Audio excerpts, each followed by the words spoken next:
Yes. Yes. Yes. Yes. Yes. Yep. Welcome. Welcome to another session, another podcast, another live stream, another whatever you want to call it here on the Chaos Rain Show. I am Chaos Rain here.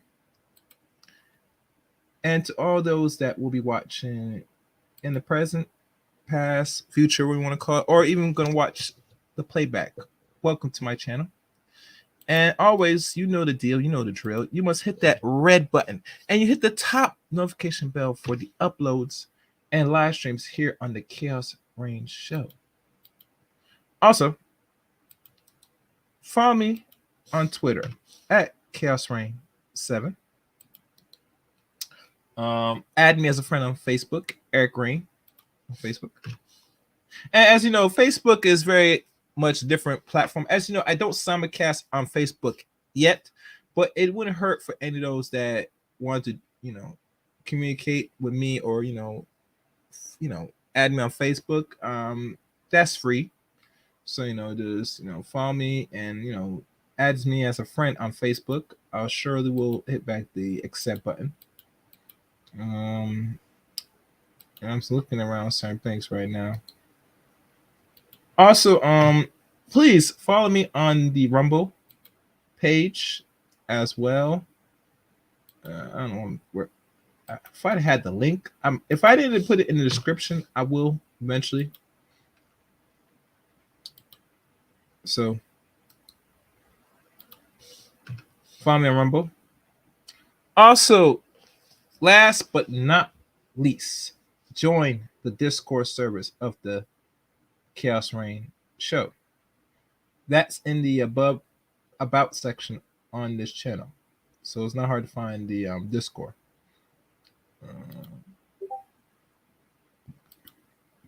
Let me see what's going on here.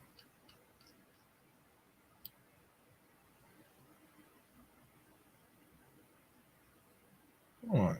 Did I post this shit here? Did somebody delete my shit? Hold on, guys. I'm just looking at some things right now. I think I didn't put it in here.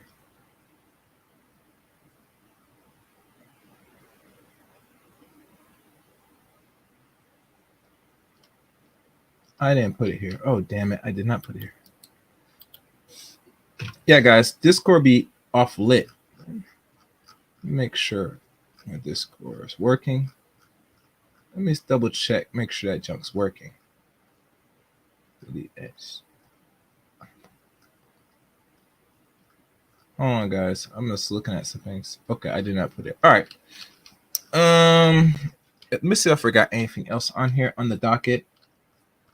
Oh, I forgot. Let me see if I can get my good friend Mr. Dipsy Spears. 1 second, guys. And after that, we shall begin. I gotta find him.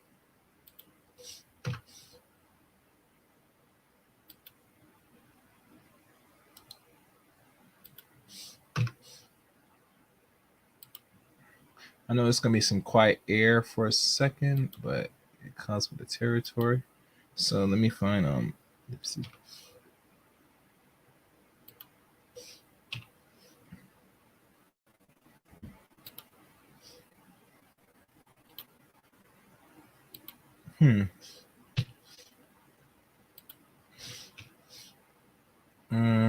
Let me see what's going on.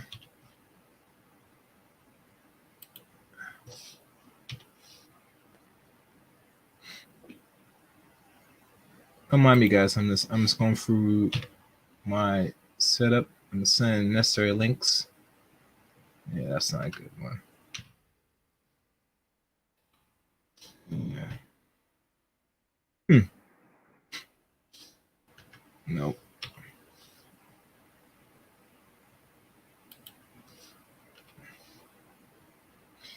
Okay, I think that's pretty much it. Oh, I should create IG. I'm still thinking of decided to create IG page for the Chaos Rain Show. I'm still contemplating that. It's something that I'm been putting some good thought of having IG. But the problem with IG, oh god damn it, shit. screwed up. Oh my gosh. I did something wrong. Forgot this thing will do this stupid thing. God damn it. Hold on, guys. I gotta refix that, man. That's something I don't like about sharing links because it does this stupidness. And it holds up time when I do this. I mess up like that. Let me fix this. All right, good. I think I fixed it now. The headaches with all this, man. I tell you, man. I don't like it.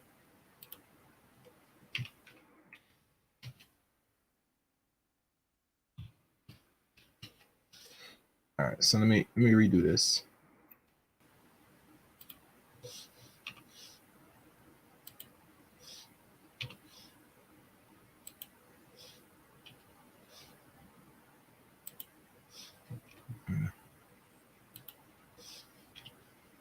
Yeah. Now, sometimes you hate it sometimes when you have to redo all the lists and the links again. I hate it, but you know, it comes with the territory.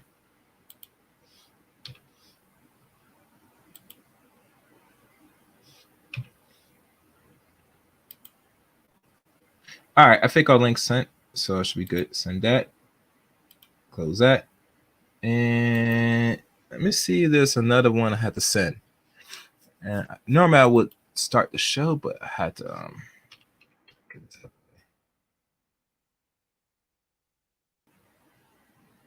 All right. One more link.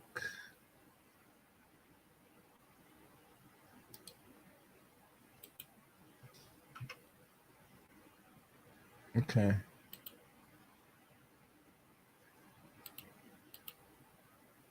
Okay. All right. So look like everything is sent out. Hey, oh, I see there. Okay, good. Deidre, let me see. Shit. Okay, this is what I'll do. I'll put the link in here. I'm Deidre, since you're here. And that's the man of the hour. Let me do this. Copy.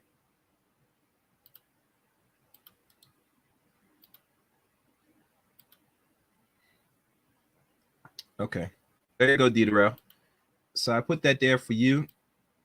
Let me see if I can get.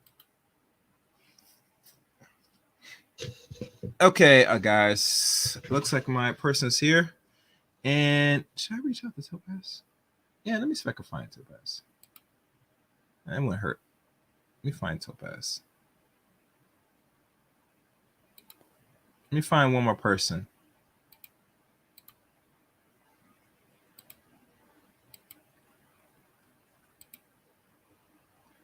Oh, it looked like they changed the algorithm on this thing.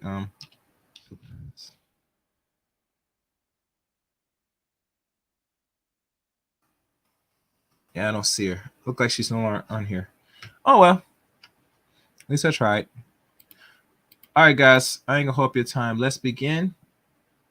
Today's subject is titled Derek Jaxn. Is she a willing participant in Derek Jaxn's infidelity? Now, as y'all know, these two have been officially divorced since I think the first month or two of 2022.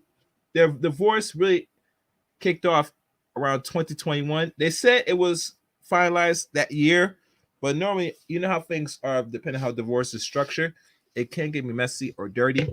But nonetheless, it is finalized. So she is actually a free woman, so as Derek Jaxn. And for some time now, with Derek, he is actually living what we like to call the bachelor's dream, the bachelor's life. And he's out there living it up, you know, screwing everything that moves, sucking and screwing, and even go as far as indulging into the woman's juices. And I'm not talking about, you know, lemon or pink or what they call watermelon juice either. So, you know, he's a bachelor, he's living his best life. doing what he wants to do. And really, truly, no one can really say nothing bad about it, personally.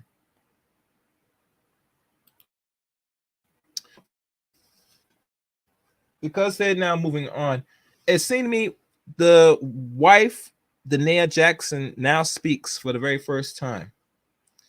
And she went on a particular brother's panel. I think it's called Wife School or something with wife. I probably, butchered the actual channel, but you can find it on here on the YouTube side of things. We're going to look into it, have a more critical analysis, maybe break it down, give my perspective, give another person that's profession and field perspective.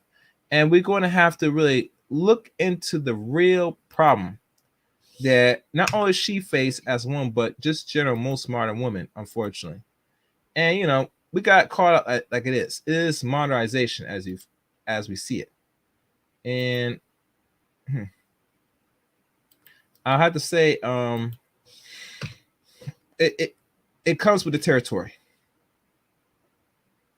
It truly does come with the territory. So now,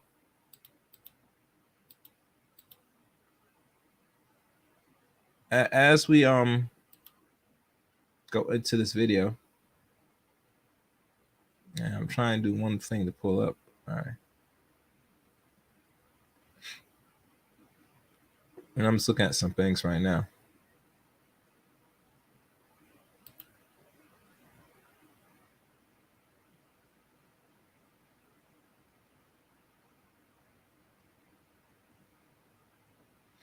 All right, so I'm just looking at some things now, guys. And I think I found it.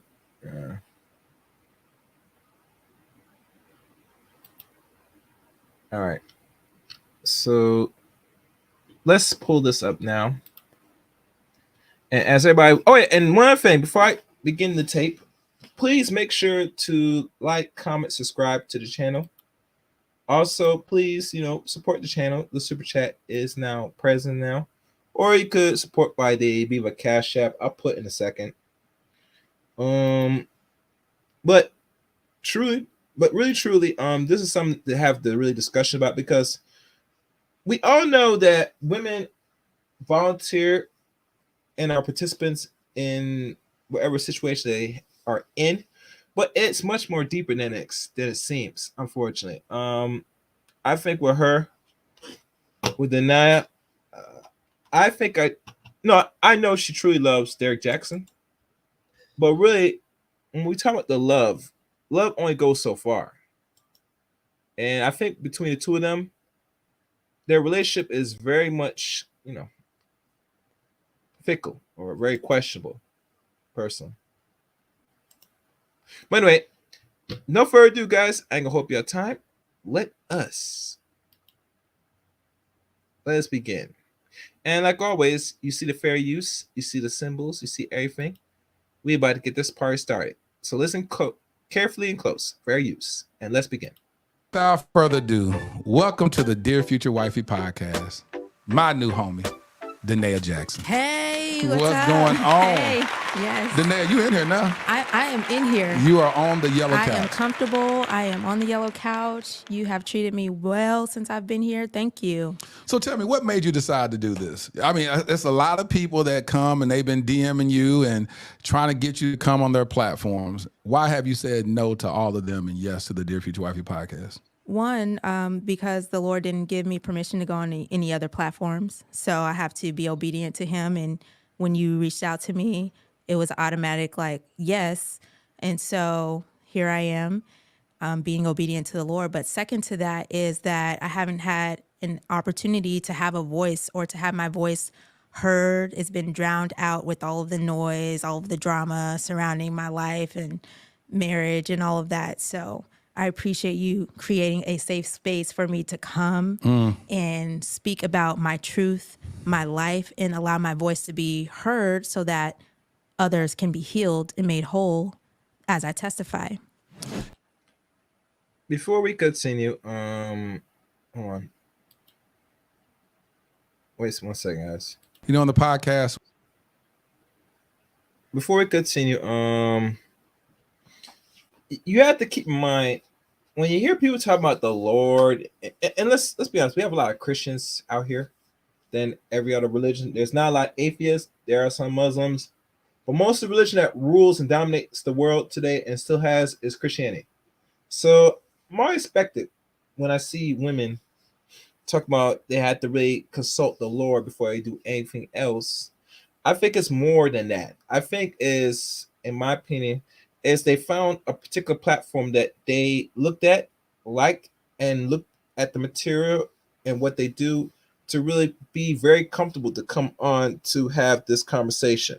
And it goes to show that if you are a future podcaster that's going to have like a video playback where you have couch and mic, you better make sure your reputation speaks for itself.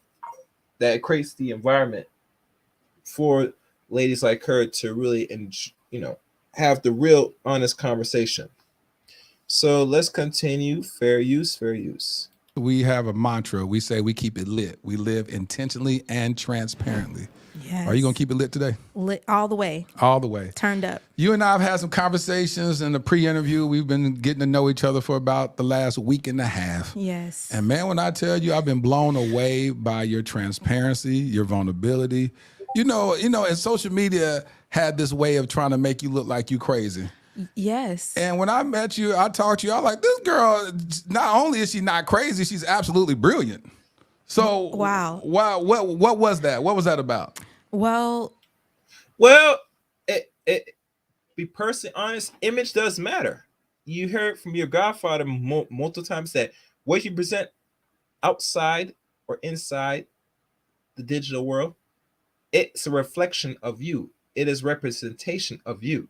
And for Danae, if you out there with your Bible constantly and chanting out spells, pushing what they call false witchcraft, and let me repeat this again for people in the back. It is actually false witchcraft that you're gonna put the normal Christian to be fearful. They're gonna be skeptical. Hell, they're not gonna want to be around you because it looks like you are not there right mentally. And no, so who wants to deal with that? When a person is chanting and speaking in false, forced tongues and unusual tongues, that type of stuff, it'll put the regular, normal, modern person to fear, to run fast. Matter of fact, I'll be honest with you, I don't want no chick talking about she's gonna be putting spells on me or anybody else. Not saying they have the capability to do so, but let's go there. Black people are very fearful because we are very much not only religious, but we're very much fearful spiritually. And that's one thing that is a crutch for a lot of us. I feel and I think that we need to get that under control because people use, let's say, Deny or anybody that is very much into the Bible to put fear of God you to get you back in compliance. But I'm not gonna go further than that. So let's continue. Fair use. And we're gonna hear her response to the answer. I think the world did not see me for so many years, so they have nothing to go off of. Facts. And so they're seeing me for the first time when all of this crazy stuff is going on. And then I'm sitting up here talking about Jesus, talking about a helmet of salvation. So it's like, oh, she has lost her mind. She is Cuckoo for Cocoa right. And I'm like, I'm saying I have a sound mind and I know what's going on right now because I've been delving into the word. I'm discerning the time that I'm in from a spiritual state. And right. Now I'm trying to protect what sanity I do have with the word of God. So I think that's kind of what fueled all of that. They're trying to get a feel for who I am. But you have an let me give a nice shout out. I see Juju. What's good, Juju? Hey, Juju, did you change your profile? I see you got short hair. You actually got short hair now, Juju? All right, let's continue. Fair use. Oh, damn. Hold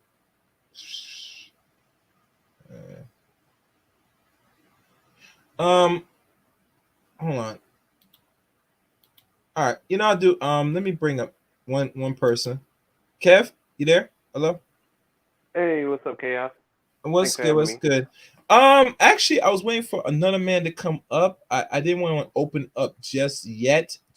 I want to give the first, 30 to maybe less than an hour before I open Okay. it up in person. Well, Because I want people to sit here and digest it a little bit. If those who have seen it or have not seen it yet, I don't want to just keep cutting in personally.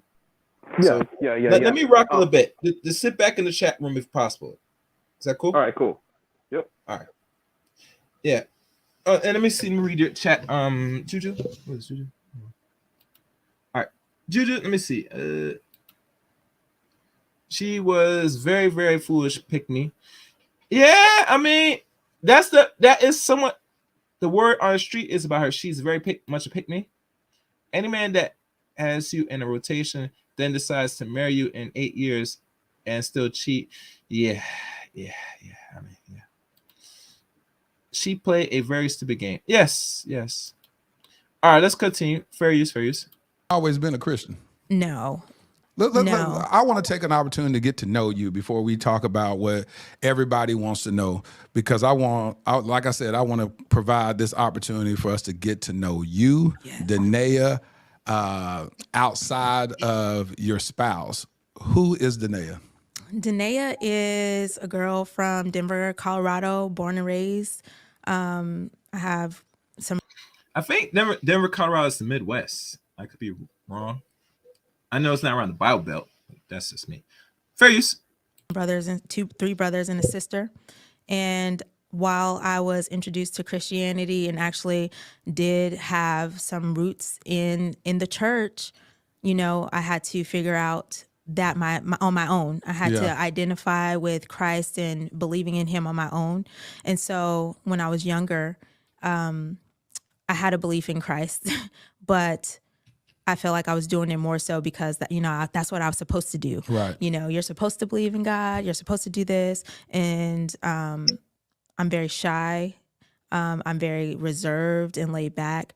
But then at the same time, you can get a side of me that's very just like let's throw some spikes in your hair and just go, do something completely odd that nobody's expecting. So you kind of get a range there. And so that's me pretty much in a nutshell. Very reserved. I'm very loyal. Sometimes clearly to my own detriment. Yeah. And so that's a little bit about me. Well, when you say loyal to your own Yes. Well, that's what she says. She's loyal. Now, I cannot deny that she might not be loyal, but we'll go there for now. Nothing's wrong with loyalty. I want people to hear me clear, hear me and understand me. You have to be loyal to something. You have to fight for something. I mean, it builds not only trust, but also builds, some form of that you're in it for either long haul or whatever. So if you as a man and you look for a woman, one thing is key, that you hope that she has a reputation or a history of being loyal. Because if she's a woman that doesn't have no reputation or history of loyalty, most likely that's not the woman you want to put a ring on it in the long run. I'm just saying. But let's keep going. Fair use. detriment. Has that always been the case? I feel like it has, at least in my adult years.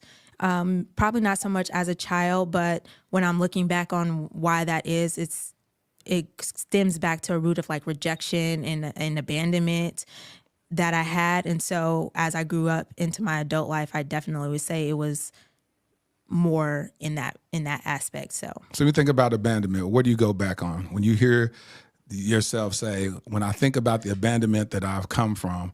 Let's unpack that. Yeah, so abandonment. With my father, I had teenage parents.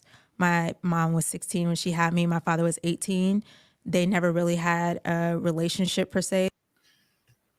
Right there, pay attention to that. 16 when mom had him, and 17 is her father. So if Derek Jaxn was born 1989, that tells me her parents are 70s babies. 16, 17. So I mean 16.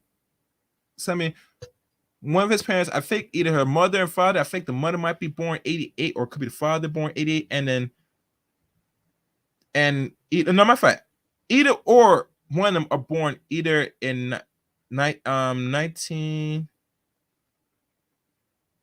I think it's 19. It was 16. Do the math.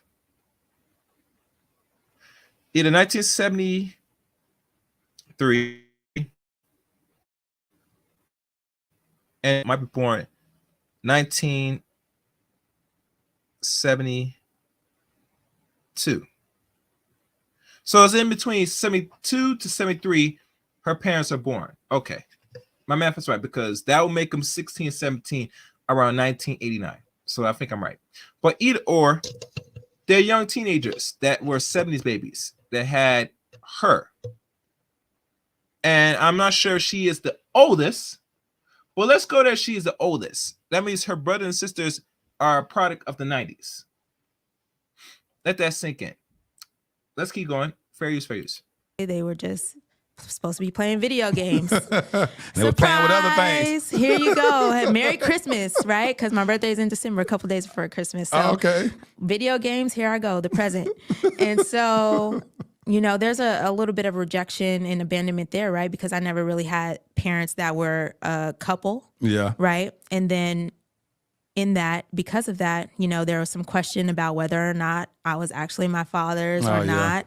And so then I have that, even though I wasn't even born yet to receive that per se, but that still affected me because I grew up and found out about that. And then there was rejection. And then just the relationship that I had with my father growing up, I felt like he just wasn't as present as he could be, or he would always not come through or follow through on his promises when he said he would do something. And so that all affected me. And then boom, he died when I was 12.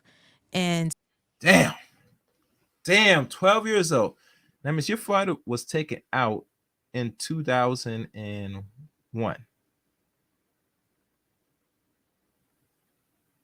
Wow. That's over 22 years ago.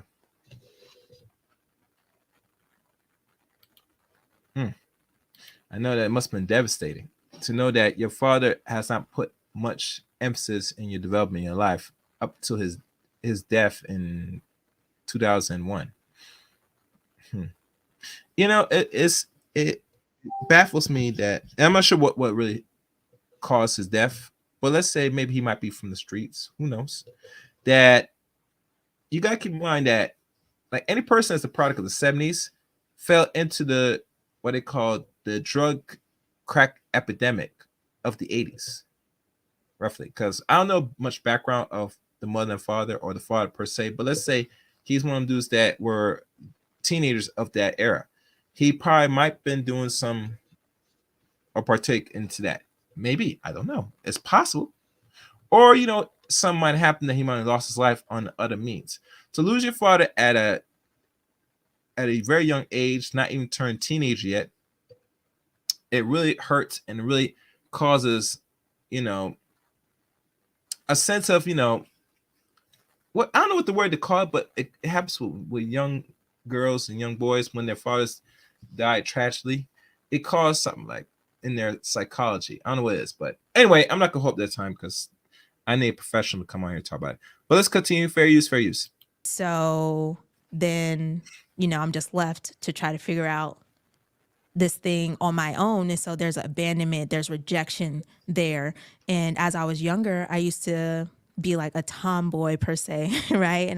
And that was because I wanted the affection of my father. I had two brothers at the time, and so they were playing football. He was their football coach. He was involved in all their activities, and I'm over here, just this little chubby girl over here. You're chubby. I was back fat. I was fat,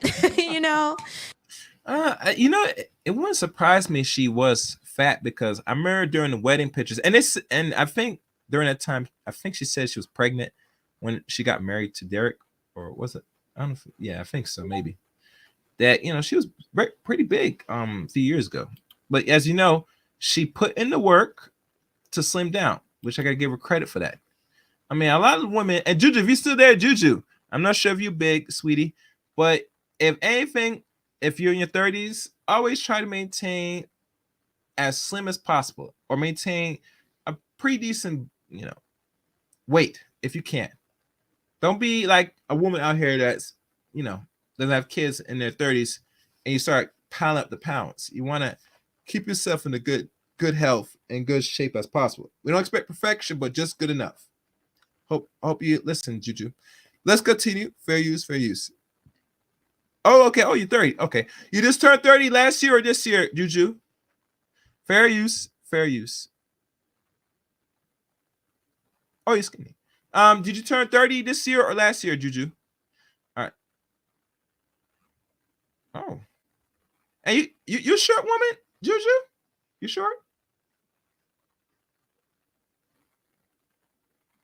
I think you're short, Juju. Or you could be what do you call normal height? Medium height. I think. You just turned 30. Oh, you're 93, baby. Okay, that's what's up. Born 1993. That's cool. That's cool. And I take it you're like medium height. You're not short. And for those that understand what medium is, that's roughly between either 5'3" or 5'4". Up there you go. Perfect. All right, let me keep playing. Yeah. You're at average height. You're at your normal weight for that height. Fair use. And a fat little girl. I was. My mom was in culinary school at the time, so she was practicing, and I was eating. Yeah, that's something I don't like about a lot of black mothers. They overfeed their children, and that has to be regulated. Personally, I mean, it's not a good look when you're over feeding your children, your sons and daughters. And we all know we have an obesity problem in America. It's pretty bad. It's terrible. I'm telling you right now, it's terrible. That's something we could control, but it's going to go back to the basics. Fair use. That's assignments. Exactly. And so I would try to, win his affection and his love by trying to be like a tomboy, like my brothers, like play football. I wanted to be on a football team. My mom was like, absolutely not. But all of that stemmed from my childhood, and then that transformed as I grew older, and then transformed into the relationship that everybody is interested in. So, So, did you deal with any type of childhood trauma when you think about it outside of abandonment? So again, my dad did never follow really through on his promises. So when I would go over there, sometimes that would cause some issues between him and my stepmom, and then I would be at my grandma's house. And so You say it was cause issues like what? What do you mean? so they would just have like their little arguments or whatever, and I felt like it was always about me. But of course, I'm a child, so Yeah. I don't know adult things at that time. But how I internalized it and what I carried with me is that, oh, this is about me being over here. Now I'm over here, I'm disrupting their little family union, and my mom is over here, and I feel like maybe she's jealous of my mom or something like that, and this is all going on while I'm a child. So this is what I grew up with what the capacity that I had. And so that was pretty much the main trauma that I had. I didn't have another trauma until I was 19, where I was raped. And so I still kind of include that in childhood trauma. So Yeah. So 19 years old. So what year was that? I think that was in 2008. Roughly 15 years ago, she got touched, or what they want to call grape. But we're gonna be honest, it is actually she got physically touched sexually. Someone took the yoni. And that's very much deep, problematic. I will say this to a lot of women that's watching, listen to this, and Juju, you could probably will understand this more. That anytime you get any form of physical trauma where someone took your innocence, like literally took your innocence, and if you're around teenage age, please, I beg of you, go straight to the police. Get whatever tested, whatever you need to do, so that way it is filed and reported immediately. Yeah, it is. And I think that if you're a woman that's teenage age, you must really take action immediately. Now, I can't speak for those that are children.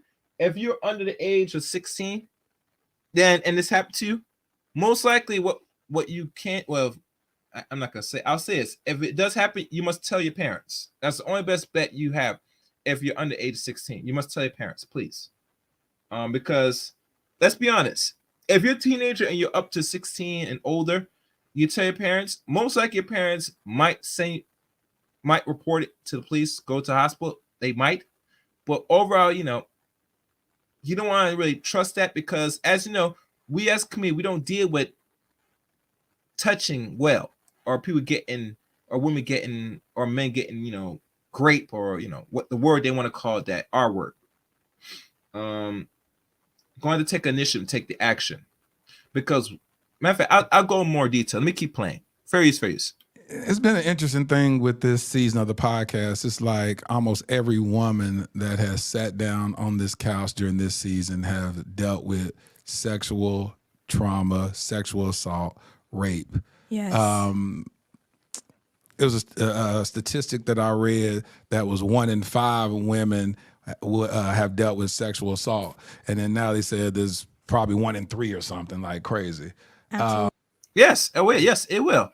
And it also goes to the other side with males. And the problem with the touching and the sexual abuse, it, like I said, and especially if it's your man, if a young boy, you getting it, likely you're not gonna report it because it's gonna make it seem like you've been sodomized, and a lot of people won't take you seriously, unfortunately. And you got to bother in. For women, there are places for this because it's well-known custom when they talk about the touching of young children or young adults, that there's not really much an avenue where that they're personally in this society, in this Western culture, that they take it very seriously, where they're going to be very much, the punishment should be severe, and the punishment should be severe when people are getting touched sexually. I don't care if it comes from your family members or outside the household. There should be repercussions for when women are getting touched like that, personally. And and this is the one thing that I have a problem with. When I hear will say women don't say nothing because majority of them blame themselves. I think that's been taught, how society said that you must blame yourself while you get touched personally. In my opinion, this is just me. But let's be honest with you, there are some women that can be considered fast. But I can't really call a woman that's fast that's under the age of 16, because that's a learned behavior. Someone taught them this. In my opinion, someone taught them this. You can't just come out the womb and as you touch toddler to almost teenager, they say you want to go out there and bust wide open for somebody. It don't work like that. It doesn't work like that. Yeah. Yep. All right. Let's continue. Fair use. What happened in that? Was it a boyfriend, a date rape situation, a relative, or what happened, if you don't mind sharing? So I was 19. I was on summer from college, actually, and I was going out to a party that I didn't tell my mom about. I was, doing my own thing, and I went there, and I did have an ex-boyfriend there, and a couple other people, my family, my brothers were there, and their friends and things like that. And so we were all drinking, having a good time. I was downstairs, and one of the people there decided that they, seen me, and they wanted what they wanted. And so I was grabbed from behind. I was pushed down, and then, there's that story of being raped, but everybody was upstairs, so they couldn't hear me downstairs, in the basement screaming with over the music and all of that. So how'd you process that? Did you tell anybody? I did not process it. And so I did not process it at all. I didn't tell anybody. In fact, then I didn't go home that night. I actually stayed in the house with my abuser, right? Well, not like in the same place, but they were like upstairs, I stayed the night. I didn't tell my mom where I was at. And I actually lied to her and told her, hey, I was at my uncle's house with my aunt and my brothers. And so I never told her, and I never told anybody else. I actually held it for 5 years. And then I briefly mentioned it to Derek at one point because he was talking to someone at the time, and then it came up like in the conversation. I was like, I was raped, and this just triggered that. And he was like, what? So he didn't even find out till 5 years, and it was just brief conversation. And then I dealt with it. I never got that therapy or counseling, and I didn't get that until I was 30, which at that point was about 12 years after the experience. And when I started unpacking it, I started to realize how much that single event really affected my life, affected my sex life in marriage, affected my mental and emotional state, affected almost every aspect that I didn't even know that it was affecting. Wow. That might explain it all. Juju, you got this? You listen? You heard this, Juju? Matt, I'm read your comments. Yeah, shit. This is why people need to stop telling people the answer are marriage and polygamy. The community needs a damn therapist. Yes, they do need a therapist. What's good, brother? Bro speaks. And here's the danger. Because I'm now listening and watching this again for the second time. This might explain. Now, I'm not saying this would have saved the marriage. Let's be clear. And for those watching, please, guys, make sure you like the stream, share the stream, and support the stream. The super chat is now on the deck. Please. It's like this.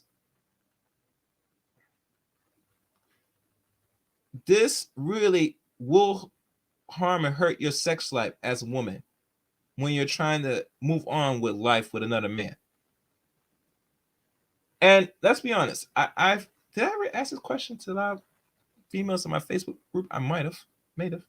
But what I've noticed, when you've been sexually abused as young, or even as what they consider young adults, it will cause mental trauma. It will create, and I want people to hear me good, it will create those flashbacks, those intense flashbacks, where you as a woman, you're going to have those type of moments when you go to sleep or you take naps that it's going to recant that trauma. Even to the point, if you're about to have sex with a man and he moves a little too aggressive with you, it's going to automatically trigger that trauma like an instant. And once you get to that point where the trigger gets too overwhelmed, therapy is the only potential solution, unless you're going to seek an actual spiritualist to really get a real cleanse spiritually before anything else. And usually I don't mention this because, let's be honest, that's going beyond, what they call, not witchcraft, but it's going beyond things that people can't comprehend. But for the sake of conversation, the first and second best thing is to go seek an actual therapist. But like I said, she did not start seeking therapy until 2019. It's a long time. Very long time. And this happened when she was 19 back in 2008.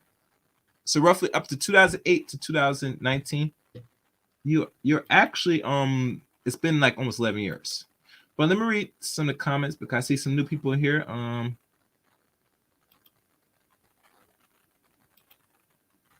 Brother speaks very sad. Yep.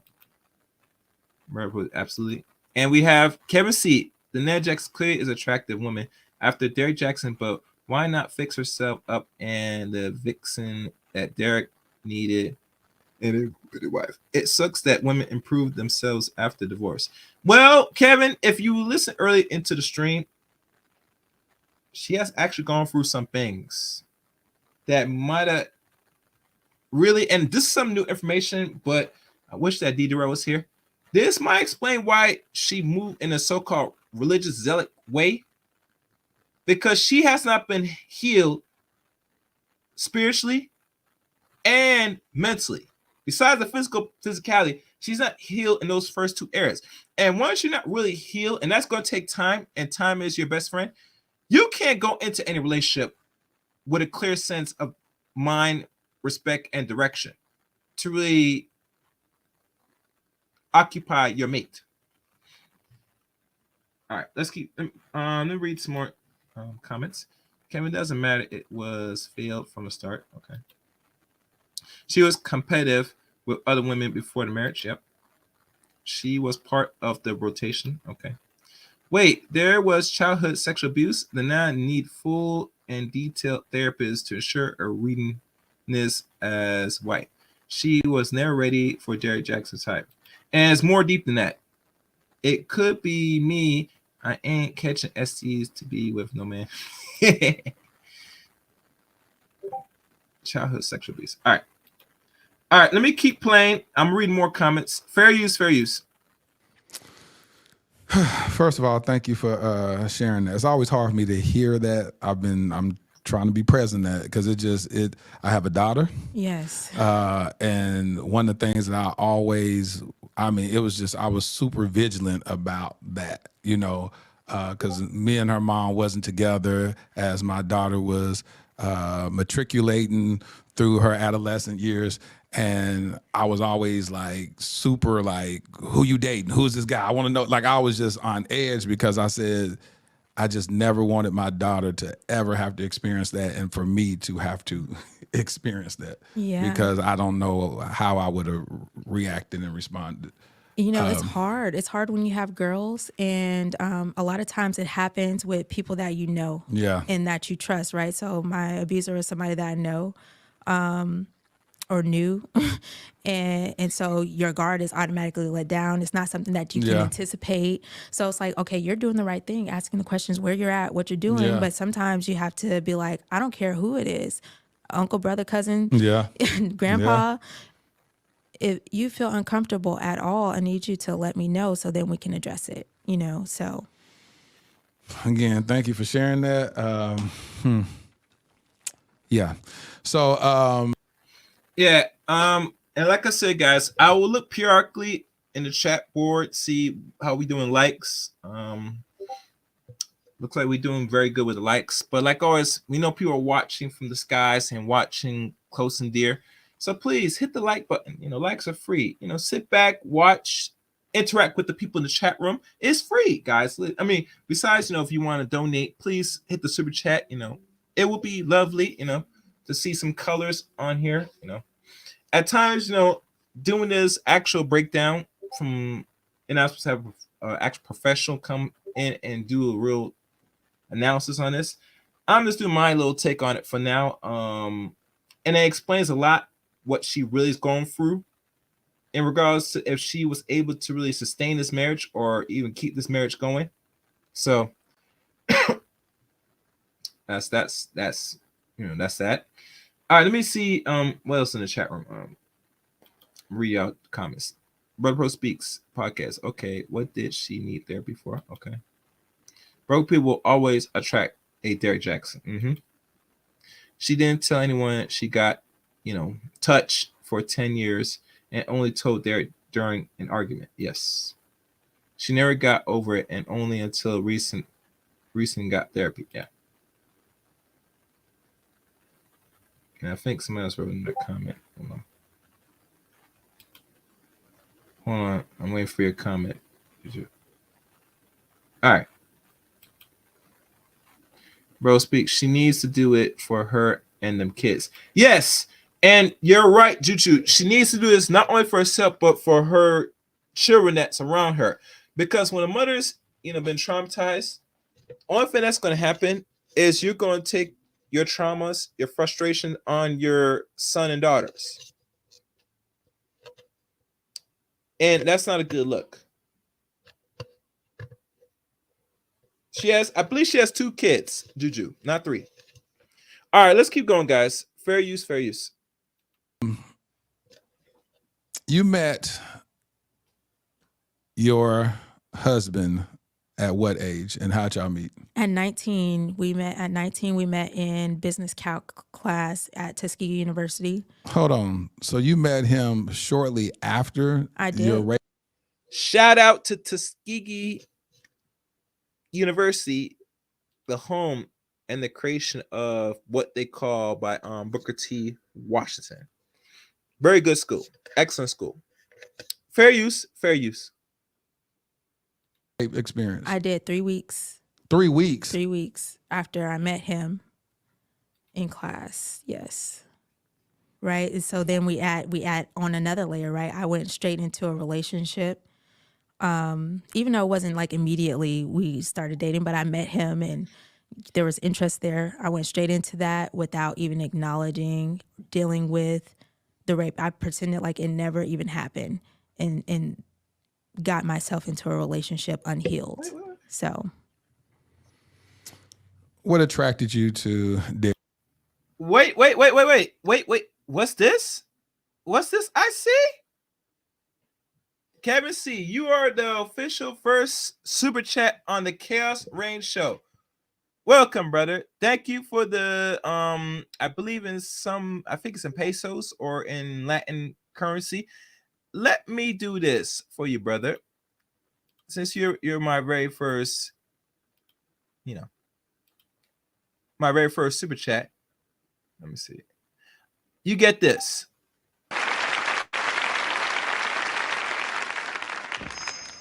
Assalamu alaikum.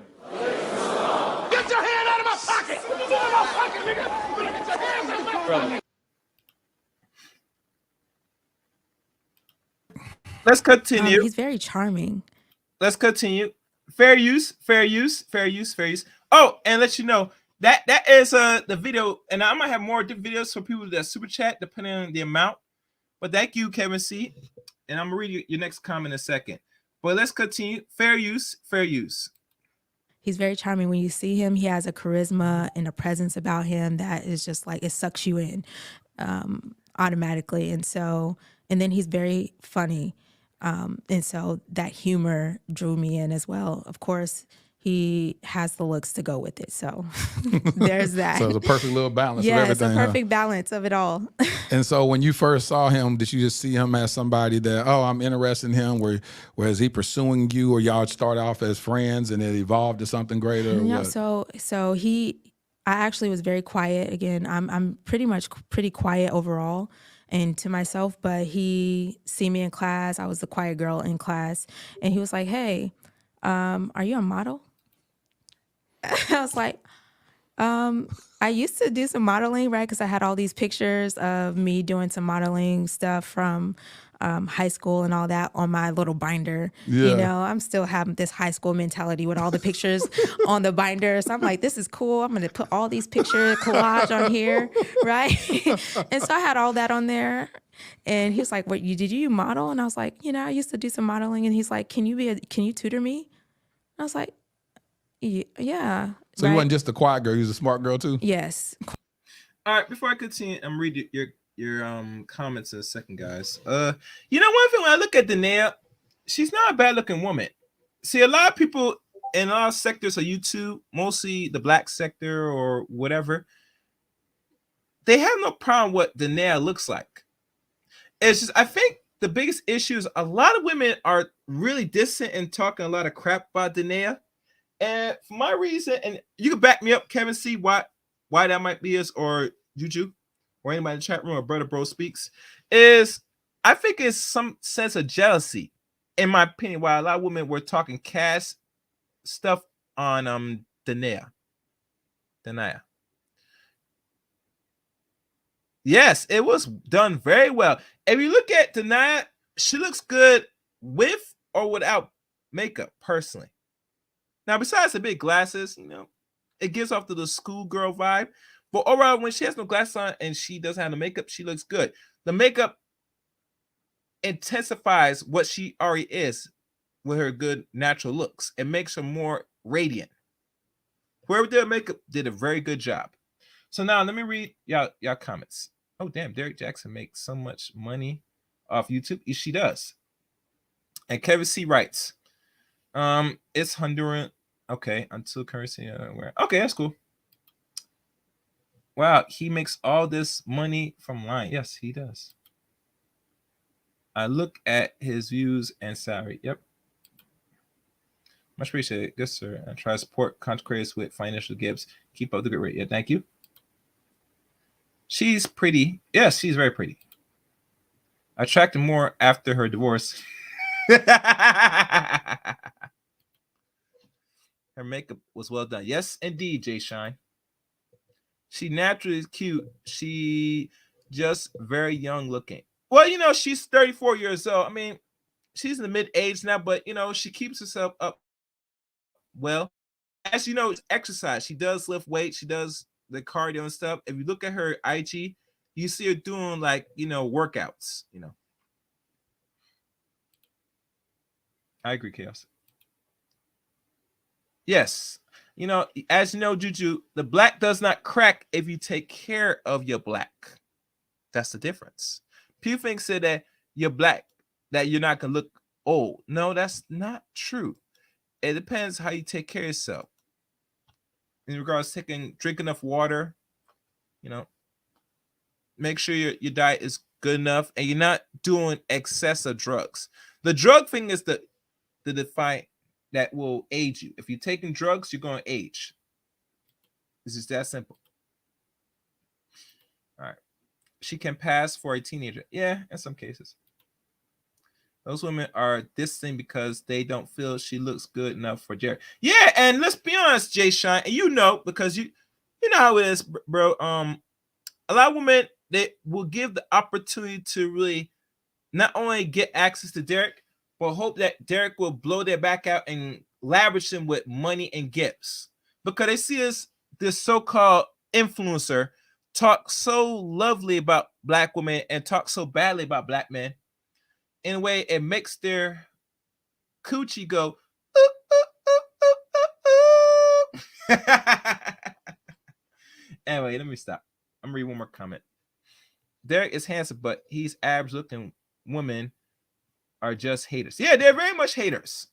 They won't be in Denia's shoes. They got the opportunity not to be in her shoes now, because let's be honest, Derek's gonna fly them out. He's gonna spend money on some of these IG thoughts.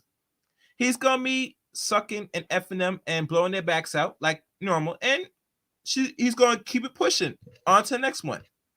All right, let me stop right there with the comments. I'm gonna keep playing. Fair use, fair use. Quiet and smart, right? And I had these crazy braids in my hair that were not upkept. Make sure you like the stream. If you could share this on your Facebook, I would appreciate more if you can, or community tab on YouTube. Either or, just share this, I had pimples all over my face. So it's like one of those classic movies where it's like that, the ugly duckling, smart girl in the corner, and then all of a sudden, look at this face, you're right. And so it was like one of those classic fairy tale kind of stories in that regard.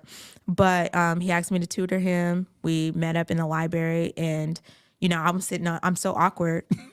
He's like I'm sitting on the opposite end of the table, and I'm just like this. You're talking about way across. Yeah, way across, and I'm just like, okay, are you ready? And he's like, why are you so like stiff? Like, why are you sitting that far? Like, what's going on? And I'm like, oh, okay. Oh, it is okay to like be a little bit closer. Had you not been in a relationship before then? You haven't had a boyfriend? I had a high school boyfriend. Yeah. And but it was I went to an all-white high school. Okay. So, okay, let's put this in some context. I went to all-white high school pretty much. There were some black people there, of course, but it was different than going to all-black college. So. Oh, yeah, the culture shock. Culture shock, right? And so. You said, where all this swag coming from? Right. These guys. I don't even know what this means. Like, I don't know what that is, It's different in a more diverse or lack of diverse school. And so it was an adjustment all around. And so I had to get used to that because he introduced me to a whole new world of black culture. I got my black stripe going to Tuskegee and being in this relationship. So and so how did damn, that means she has a white experience. She never experienced a black experience until she went to HBCU. Wow. God damn. Woo.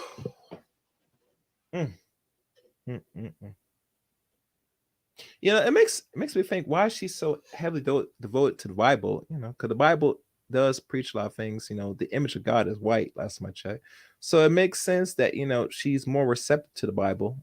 Because if you're born and raised in Denver, Colorado, there's black people there, but I don't think there's a lot of black people there. Now I think about it, but really, truly, that state alone, you're gonna be around mostly non-black people. Anyway, let me read your comments. Juju, why wait until after divorce to get fixed up? Why not during the marriage? Maybe DJ might have been more focused on her versus other women. She looks better after the divorce, Kevin, because she's free and she doesn't have to worry about no. Yeah, I would care to look good for that sorry ass man. Yeah, she didn't do herself no justice besides the babies marrying this toxic man. Yeah. Juju, Derek Jaxn has muscles, a square jaw, smooth talking, and is a huge flirt. He is known F-boy, but women still going for him. Yes.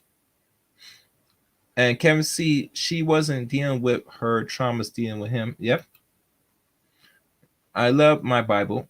Yes, don't we all, Juju, don't we all? All right. Fair use. Did transition from you being his tutor to him tutoring you in some things. That is good. That's good. I did I got schooled, okay, for years. No,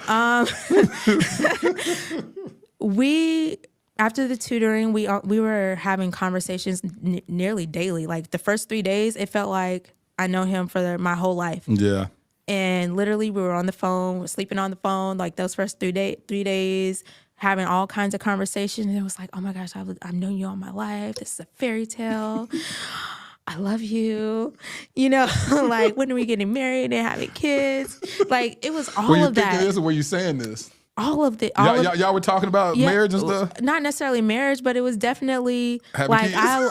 I like you. Like I've known you my whole life. This is so easy. Yeah. Like, where have you been? Yeah. This is right here in this 19 moment. years old. Yes. Where have you been all my life? Exactly. All the 19 years of my existence. Exactly. All 19 years of my life. I miss you. I loved you. This is what and so it was great. It's pure ecstasy, and so from there we spent pretty much every day together. And about 1 month after just meeting, he asked me to be his girlfriend on Valentine's Day. So that was like our unofficial anniversary for years. He had this big old heart, and he had his shirt off, and he was like, "Will you be my girlfriend?" He had his shirt off. Yes.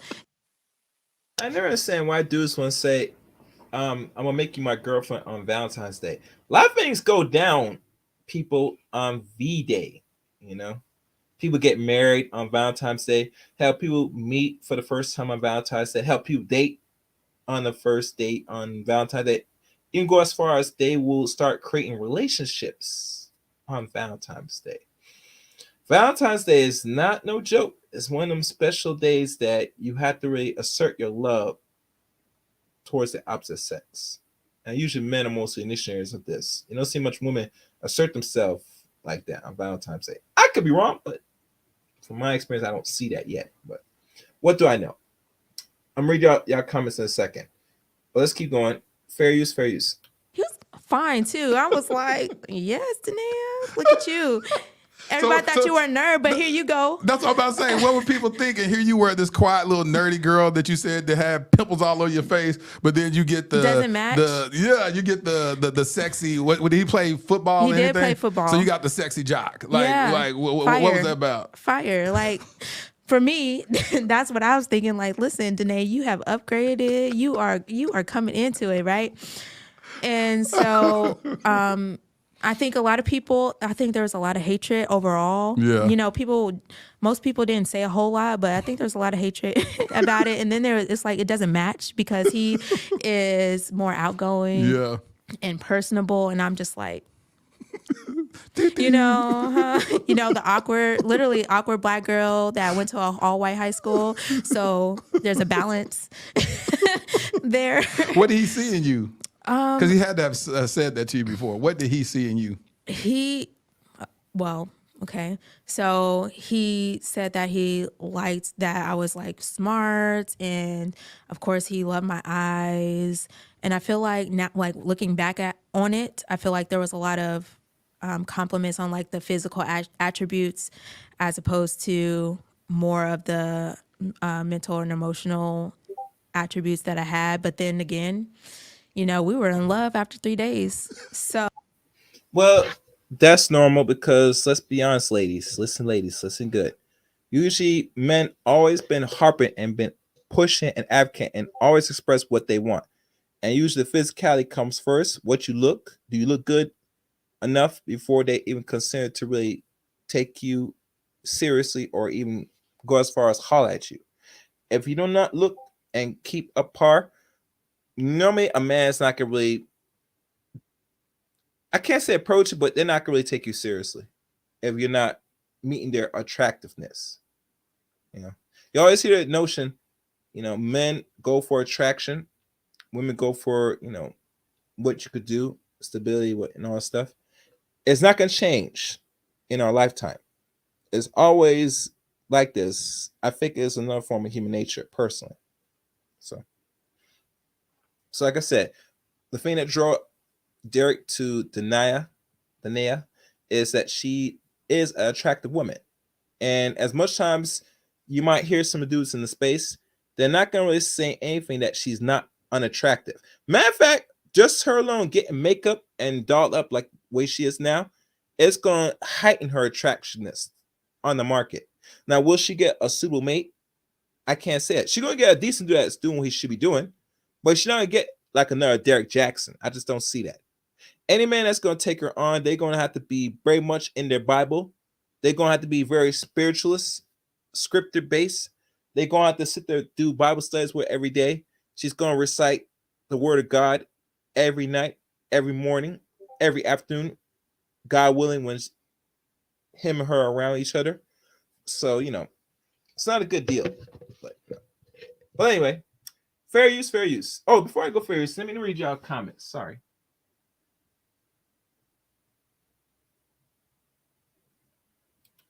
Juju says, I don't care about his muscles. Okay, that's cool. I personally date skinny and fat men. Woo. Skinny and fat men, Juju. Do some of these dudes got some muscles, Juju? I'm not sure about they just skinny and one man's fat and he doesn't have some form muscles. I'm just saying.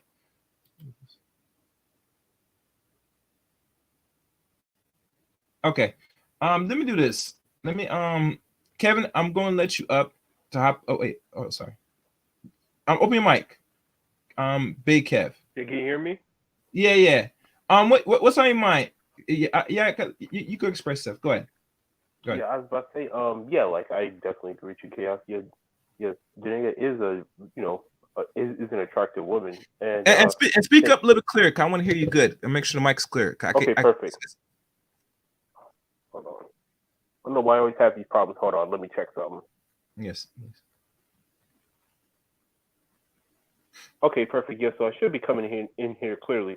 But yeah, when it comes to somebody like Denia, again, like what Kevin C said in the chat, she was definitely, good as far as wifey material. She just ended up with the wrong man. That's all. Yeah, I think you're breaking up now, Kevin. I think you're big, Kevin. I think you're breaking up now because as you talk, it's stagnating a little bit. Like your words, when the volume is a certain level and it starts to break up, it's like I could hear you clear enough.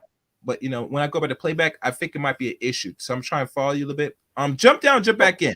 See if this will fix it. Okay, am I borking out now? No, you're not borking right now. But usually when it does this, you want to jump completely off the studio and jump back in, and maybe it'll clear it up. Okay, hold on. Let me do that right quick. Hold on. Yeah. I'm waiting for Kevin to come back because he's saying something very important. My taste of men just a little different. Okay. Bible-focused women usually makes great wives. Denia clearly ends up with the wrong man. A more unselfish man would have treated her right, and she could still be married right now and beyond. Yeah. All right.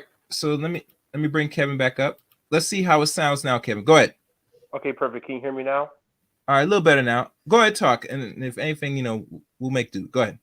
Okay, perfect. So Okay, let me try to speak a little bit more clearly. Yeah, you're right with what Kevin C said.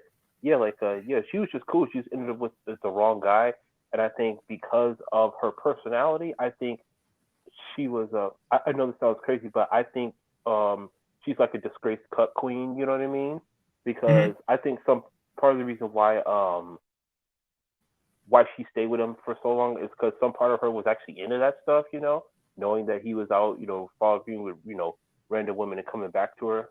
You know what I mean? Mm-hmm.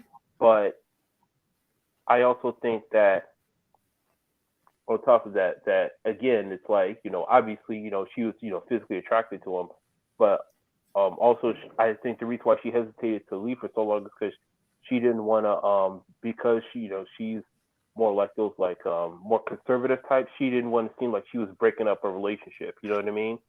Okay. So, but I mean, again, it's just with the whole Derek Jaxn thing, again, the problem with him it's not even so much that he was messing around with all these other women. It's the fact that he just was basically lying and basically gaslighting her and pretending like he was this wholesome, faithful man when really he was out here in the streets. And it's like if you want to be in the streets, that's fine, but instead of simply admitting that up front, he wants to put on a facade and lie and try to manipulate people and try to play the victim when he gets caught red-handed. So I Mm-hmm. think that's the problem with him. It's like, fam, I mean, at least in this space, most dudes are like, listen, bro, if I'm a muscular, handsome, dark-skinned dude with him, with like ripping muscles and whatnot, and I'm great fashion suits and I'm outgoing, why waste time lying to them about what you really want? Like, yes, I'm here to clap cheeks. Like, what are you gonna do? You know, like that's what I think. What the dudes are mad about is the fact that he not only lied and misrepresented himself, but he tried to throw other dudes under the bus. I'm like, bro, you don't Mm-hmm. gotta do all that stuff. If you just want to clap cheeks, just say that's what you want. Like you should be like freaking Derek Henry when it comes to these broads. Straight ahead, just you Mm-hmm. know, straight ahead, no hesitation, none of that, none of that bullshit pizzazz. It's like, hey, listen, I'm looking at clap cheeks, and if you're not looking at clap cheeks, well, hey, high and by. So, Mm-hmm. Okay. but again, it's just one of those things where again, um, I guess you could say, as to put in Edward Anderson said, she's salvageable. She's not as bad as the other ones, but I think, yeah, like there's definitely going to be guys that are going to kind of hesitate knowing that she's Derek Jackson's ex. A lot of guys are just going to be kind of hesitant to kind of deal with her because it's like, man, I'm not trying to deal with all that fucking trauma and and bullshit. So Mm-hmm. she's gonna have to basically take like about a year or two. Obviously, since she's already had a child, she doesn't have to worry about the biological time clock kicking in because she's already fulfilled that. But yeah, so Mm. it's Okay. it's just yeah, it's just one of those things where we say it's just a mess, man. And to me, especially for all those chicks that was out here kissing Derek Jackson's ass, I'm like, serves your ass right. You know, they'll talk all this Mm-hmm. shit about uh um other dudes saying that we're just trying to clown him, and in the end, all you did was turn around and clown you. So hey, it is what it is. Okay. Okay. But anyways, chaos. That's all. That's all I gotta say for that. Thanks for having me up there, man. Okay. You be safe, man. Enjoy the rest of your evening. Thank you very much. Thank you. Thank you. I appreciate it, Bye. Cap. All right. Till next time. All right. Let me read more of these. And I see somebody in the studio. Give me a second. All right. Let me see. Where was I? I'm trying to find where I'm at. Ooh. I think I lost a footnote. All right. Uh, Judah said, I would care to look good for that. Sorry. Yep. He said that. She didn't do herself no justice besides baby Mary. Yep. Did this. Read this. All right. I'm just gonna go scroll down because sometimes I get lost into the thing, guys. So I'm gonna go down slowly. Bible focused women usually make great wives. Okay, we read that one already. Unlikely. I love the Bible for understanding life is so complicated. Laughing out loud. Yep. Hopefully, she'll learn off this experience, which she is learning right now and living her life. Juju, it appears she learns from DJ F-Boy but men will hesitate due to her past. She got a long way to go before getting serious with another man. Yes, and I think therapy will help her very greatly. And I see Cassandra in the house. She says hi. And then Cassandra writes, they're mad that DJ became, and because he was getting X and they are not. These men don't care about DJ's wife. Yeah, some way. All right, how much more time? I'm gonna run a few more minutes. I'm gonna bring somebody else up. Fair use, fair use. Oh, seriously. And So you weren't chubby no more in college, huh? I still had a little bit of chub. I was in. Oh, and please, guys, I know I got more people watching. Please hit the like and share if you can, but I prefer if you hit the like button. I would appreciate it. Fair use, fair use. The marching band for a little bit, so I was I had slimmed down a little bit there, but I still had a little bit of weight on me, but it was proportion. I feel like, you know, It was enough for him to like her. enough. Listen, he did not complain, and I wasn't complaining either. So there's that. There's that. 3 days we in love. We're gonna get married and have a bunch of kids. Absolutely. Listen, I made him them peanut butter jelly sandwiches. He was, listen, you ain't going nowhere. White or wheat. I made white or wheat. So you like the crust on or what? Yeah, you trimmed a little crust around the side. Sure did. Real story. Cut into a little heart and give it to him. This Exactly. our anniversary sandwich. Exactly. Girl, you better not listen. Listen to me good, ladies. Listen to me good. Listen well. Chaos is speaking right now. Don't you ever cut the pieces of the bread if you're gonna serve me peanut butter and jelly. You better leave them crusts on them bread, girl. You better do. You better leave the crust. That's all I'm gonna say. Anyway, fair use, fair use. I actually really did that, believe it or not. I know we all trying to do the best we can with whatever gesture we had at that moment. Yes. So I love it. I love that they call it puppy love. Yes. I love that moment. And so y'all were in college together. You were 19. Are y'all around the same age? Yes, he was 19 as well. He's 5 months older than me. 5 months older than you. Y'all both 19. Y'all both in college. Yeah, because I think Derek Jaxn is a Gemini. If I remember, he's a Gemini. I think he's born in the month of June or July, one of the months. Anyway, fair use, fair use. And when did it change from dating to engagement? How long did that take? 9 years. 9 years. Yes, we got married 9 years later. 9 years later. So it's a long time. That's a long time. But it makes sense when you start off at 19. Yes. You know, so you got married around 28.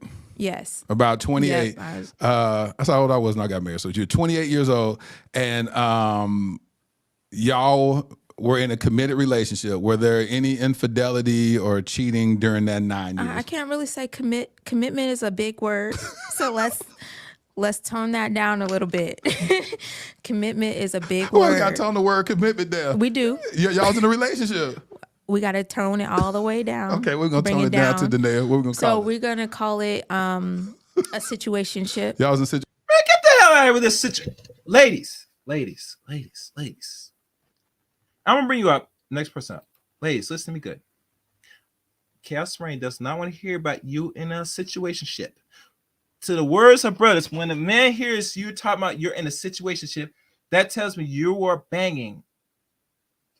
And I'm going to be dead honest. You are banging other men. Matter of fact, it is so bad since I hear this word situationship. What comes to mind to a lot of fellas? And let me find my soundbite for this. I need my soundbite for this one right here. Hold on, where is it? Gotta play it. This is what comes to brothers' mind when they hear women talk about situationship. Listen good.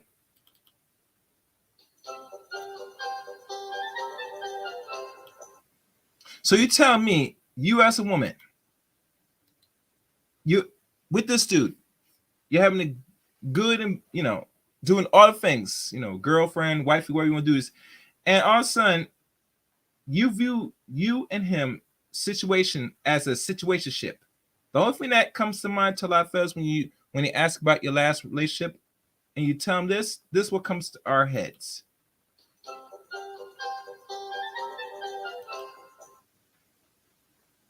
You're on the carousel, ladies. That's the carousel. So you said, I'm in a situationship. What?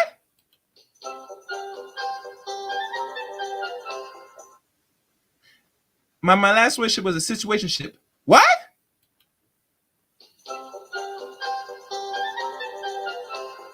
Got it? Good. All right. My next guest. Hello. Is that you, Kevin? See? Oh yeah, hey, how you doing, Chaos? How I'm do you good. have me? You have me loud and clear? You sound clear enough. What's good, man? Hey, pretty good, man. Yeah, I saw your show, so I wanted to come up and Mm-hmm. listen to it and then see what your commentary was, and now that you're actually breaking this down, and you know what, I'm pretty sure that other people are gonna actually break this down and actually look at this a bit more. Mm-hmm. But yeah, basically she's the right woman for the wrong guy, and Yeah. this is problematic because look, she's going to have to deal with all the fallout from the Derek Jaxn nonsense, the fact that she's got babies by him, the fact that she was in a long term relationship, and just all the trauma and everything associated with that. Men are going to be hesitant to deal with her just because of that. Because they're going to know about her, they're going to know about Derek Jaxn, they're going to know about the babies, they're going to know about all of, I think I might have been wrong about the trauma, whatever she had, going on in her childhood. But the bottom line is that you got this quiet, reserved, Bible focused, a studious young lady, and she's versus against this, outgoing, athlete, high level personality, open flirt. Like there was never any real compatibility, and now I'm questioning whether or not. Then she says stuff like situationship. So and she got married at 28, which is way too late. And then so that kind of violates her Bible-based principles to some extent. And now I'm wondering, did she actually, do the whole baby trapping technique, which is, look, I'm going to get pregnant, reverse engineer a family, and then, get him to marriage. And then where was the father in all of this, by the way? Did she ever mention the father? Kevin, you missed a good portion of the stream. She already explains what happened to her father. Okay, all I'm right. not gonna recap right now because, like I said, it's like how many more minutes onto this? I Okay. think this has another 40 minutes, maybe roughly. Okay, I probably 45 missed minutes. that part then. Yeah, sorry So, about that. at times, as I'm going through the stream, just listen carefully. And probably I might recap depending if I go through the stream properly, because I got cut in and give some commentary. Yeah, So, absolutely.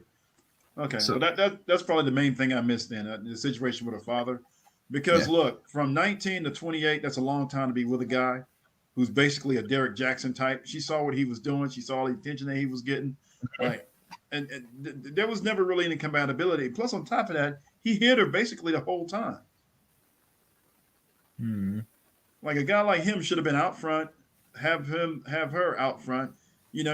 People love, especially because if he's all this supposed relationship guru, well then what people need to see is him in an actual relationship being good to a woman. We've never even seen that from him. Yeah. And then when he had a chance to do it, then he just completely screwed it up, and he's out here basically being a player while married. Yeah. Oh yeah, it is. It is. So But a this lot of this one this one I'm gonna do, Kevin. Let me keep playing. If anything, you can come down and come back in. I just want to give as much time as possible going through this. If that's cool with you, because I want to get okay. like, almost All right. close to the end way, and then I'll probably open up for everybody Yeah. to get more clarity. Is that cool? Yeah. The only All thing I'll go ahead and drop down, but the only thing I'll say last is that even without the father, so he had an unfortunate, loss of life, and I get that. But somewhere in Mm-hmm. there, there's still have been, an uncle, somebody, father figure that kind of took over and looked out for her, knowing how she is, and that she could have ended up with the wrong dude. But yeah, I'll just kind of end with that. But thanks for letting me up. Okay. All right, we appreciate it. Just sit back and listen in. All right. Mm-hmm. All right, guys. Let's continue. Fair use, fair use. We was in a situationship for a long time. So y'all never. So when y'all when after 3 days in love, y'all didn't say let's make it official. We were technically official, but there was a lot of on and offs agains, right?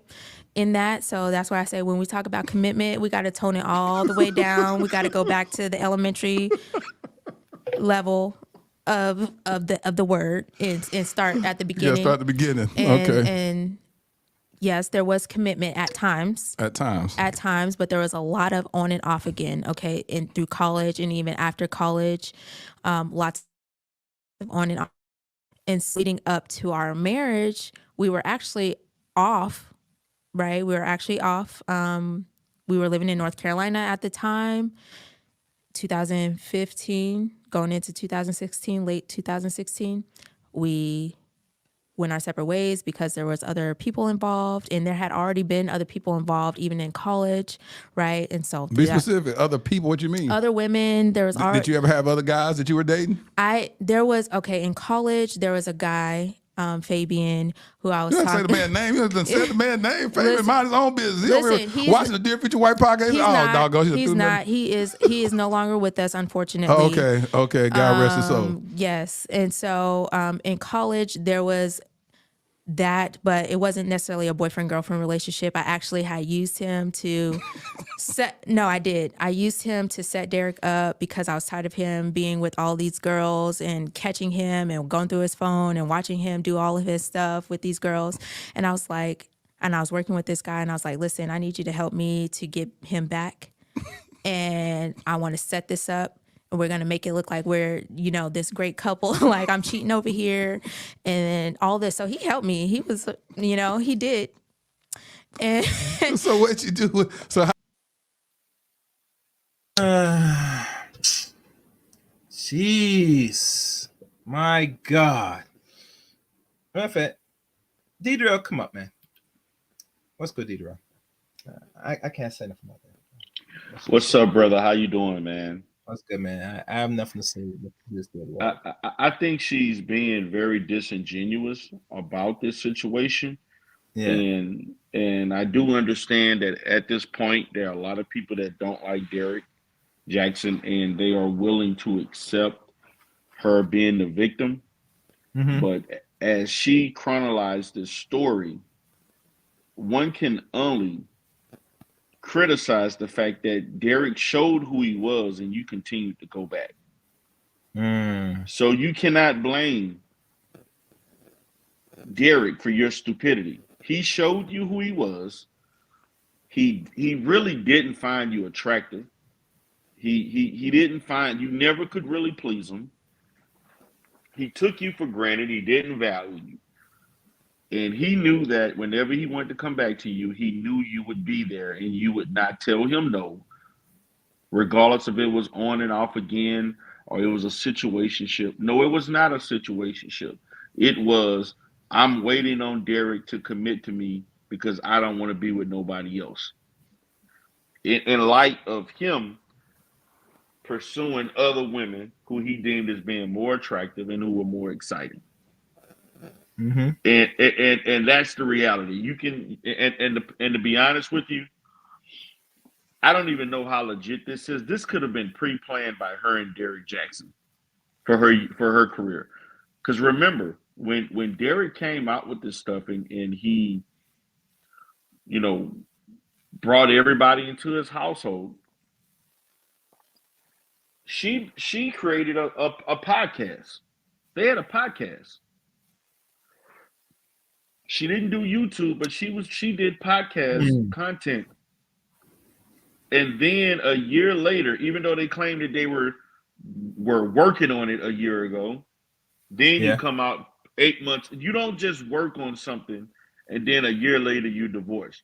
The bottom line is that to me, in my opinion, they mutually agreed to part ways, but they wanted to figure out a way how to monetize this situation between them.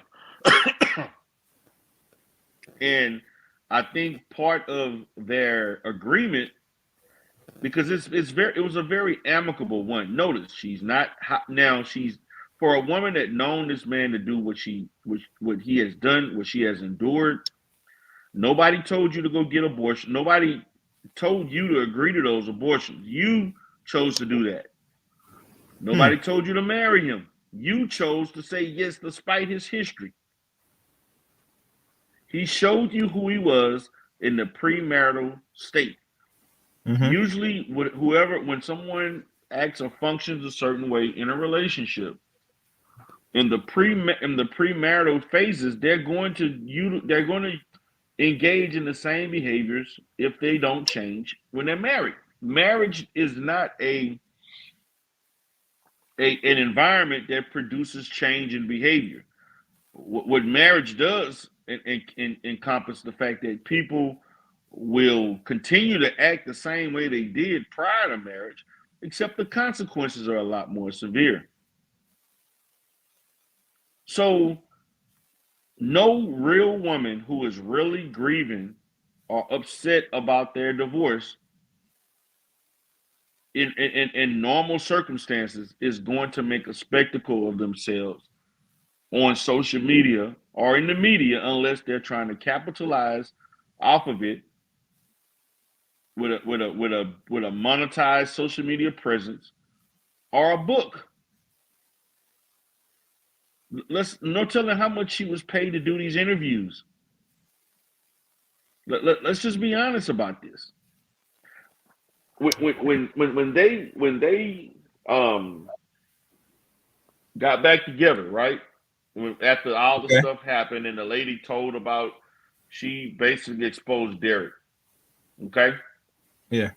And she came on there with the bonnet. Everybody was talking, making fun of her. Then they said the stuff about them in church and all this other. They went to this, all this stuff started coming out about them. Okay. That relationship was over. It was over. Because you don't just, because my position is this. You just don't get a divorce in about 8 to 10 months after that happened. That means that you were already continuing to discuss divorce, and then you just decided to finalize it. Because when you file for a divorce, you got to go through separation, depending on the state. There's all types of legal things that you have to go through before the divorce is finalized, particularly in his situation, because Derek has value, has assets. He has books, royalties. He has a YouTube channel that he makes tons of money off of. He has several books. They have property together. They have children. That's a recipe for a divorce to last. The process of that divorce is going to last some months. It's not going to be a quick, you just file and I can divorce him within a month or two. No. It's not that simple. Not with all of those things. Because in those situations, she is going to seek whatever child support for the children. She's getting a percentage, or she's getting whatever is due to her in that marriage. She has some financial value that she's entitled to getting from him. Actually, she was a secretary. She ran all the emails, all the real grunt work for Derek personally. Okay. So actually, she is very involved in his growth and his success. Right. So you telling me she's not going to be entitled to some kind of settlement? And I'm sorry, when you're doing that, that extends the divorce. There's no way in hell. I remember when this first happened. This was like last fall, when all this stuff came out, and he was all over YouTube. And then all of a sudden, now everybody. And then, to be honest with you, we just found out he'd been divorced since what? He came out publicly. No, actually, the divorce was actually finalized in 2021, just as the winter hit. Like the last month of that year. And let's be honest, 2021. Yeah. Because the arc right now talk about the divorce. So they were pretending to still be, because this was last year when this happened, right? No. We're in 2023. This really kicked off during remember Okay. during 2020 is when they were thinking about divorce. You're right. And then eventually when the thing happened in 2000 and I think earlier 2021, it was like 8 months after the divorce was finalized. So that lets me know they were never together. Okay. They never reconciled. That was a lie. They never reconciled. You don't reconcile and 8 months later divorce is final, because it takes months and months for this type of divorce with children, property, book royalties, 401k, all the stuff that I'm sorry. Divorces like that don't end quick. Y'all guys hearing this? Hope y'all taking our notes. Y'all liking the stream. He's lying. Please. Deidre, how much you want to bet that these two are still legally married? How much you want to bet they're still legally married? Because a lot of people not really look into the marriage license. Well, you can find a marriage license based on the state and county he's in. That's easy to verify. I believe they're in Atlanta, Georgia area. Yeah, you can easily do that. You can go online and look that up. That's not difficult. Okay. But my position is this is all contrived.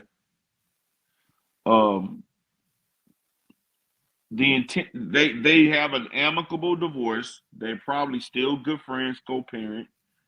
She's moving her way. He's moving his. He's doing what he's continuing to do.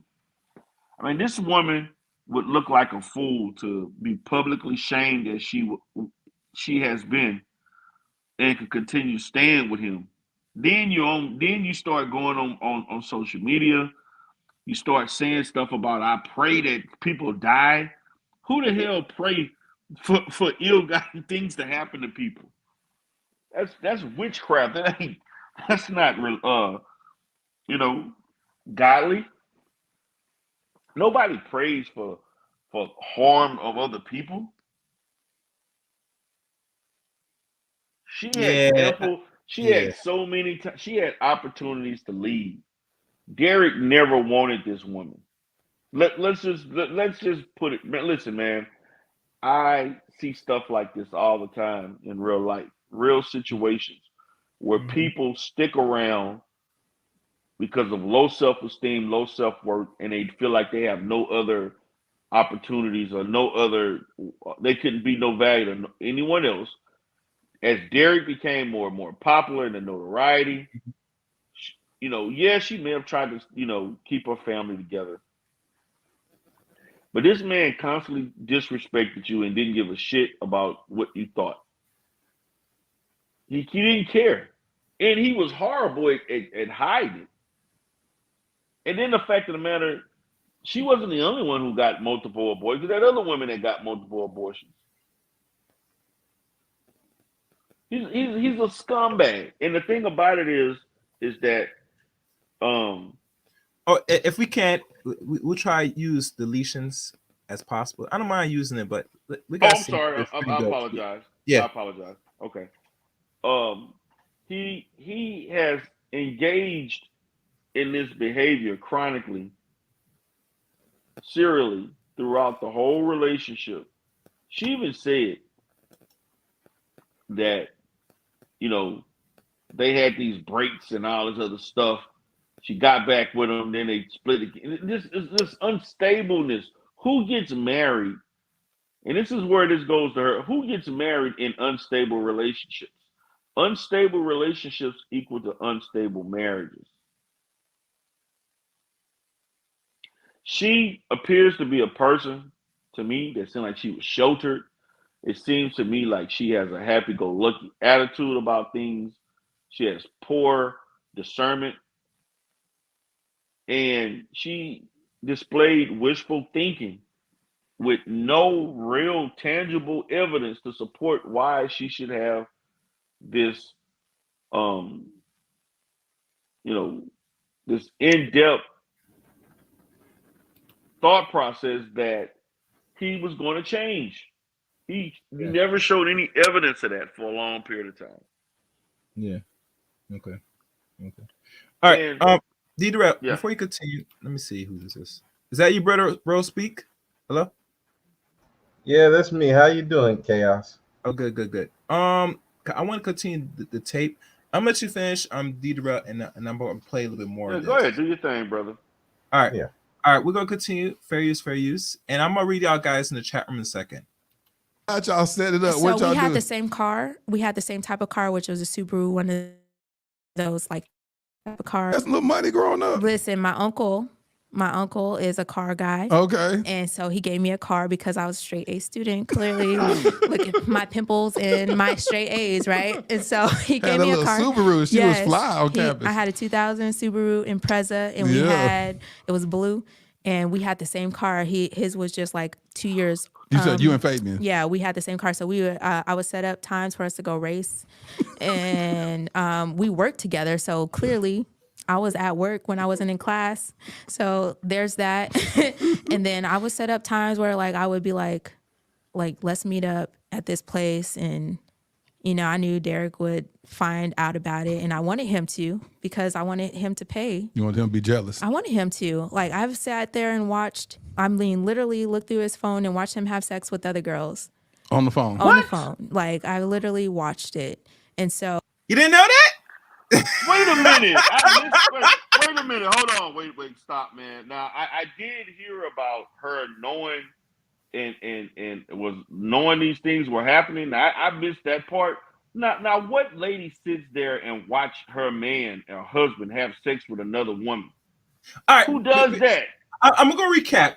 Unless get up to speed, because I'm not sure you watched this in full entirety because you missed. I didn't watch it in full. Well, I watched I'm going to give you a quick briefing of this stream. Derek Jaxn got touched sexually, if you know what I mean. Right. I know that. At age 19. Right. And because of this, she's going to explain more as you watch the videotape. This affected her. Right, it did. Right. I saw that part. I did hear that part. So that plays a factor.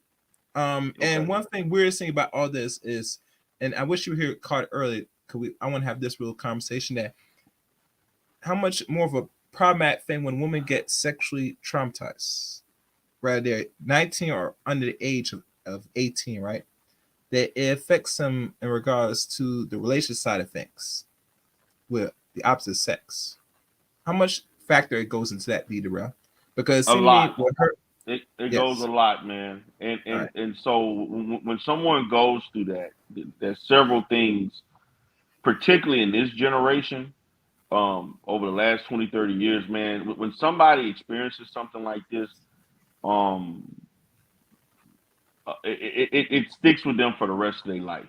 You can heal from it, but the trauma from that is going to affect your ability to trust, and even how you may function sexually with someone in the act may never be the same. How somebody touches you, certain smells, certain, positions, anything that can remind you that the post-traumatic stress of going through that can have an imprint on how you function.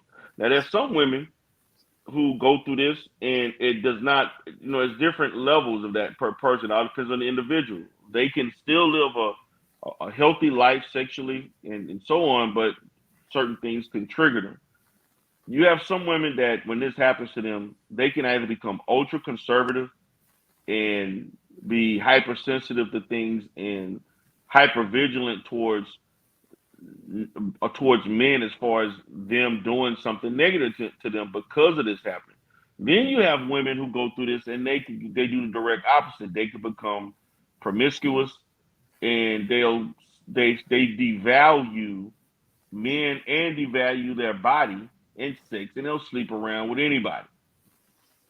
And then, particularly in our community, when this stuff happens, there's a large percentage of women, because of that distrust for men, if that happened to them, they'll start becoming bisexual, or maybe no longer feel safe around men and they'll just have sex with women. I've had clients like this. I've had several clients who went through something like this, and they never.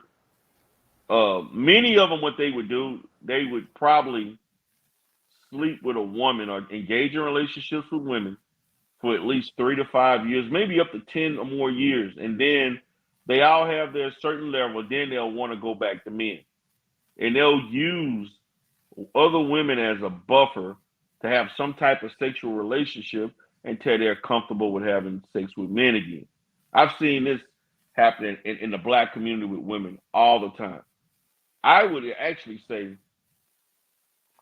particularly those women that you have seen that were with men, or they talk very fondly of men, and then something like this happens, and they make an abrupt change. You know, this happens, and then you see them with women for at least so many years, and then they go back to men.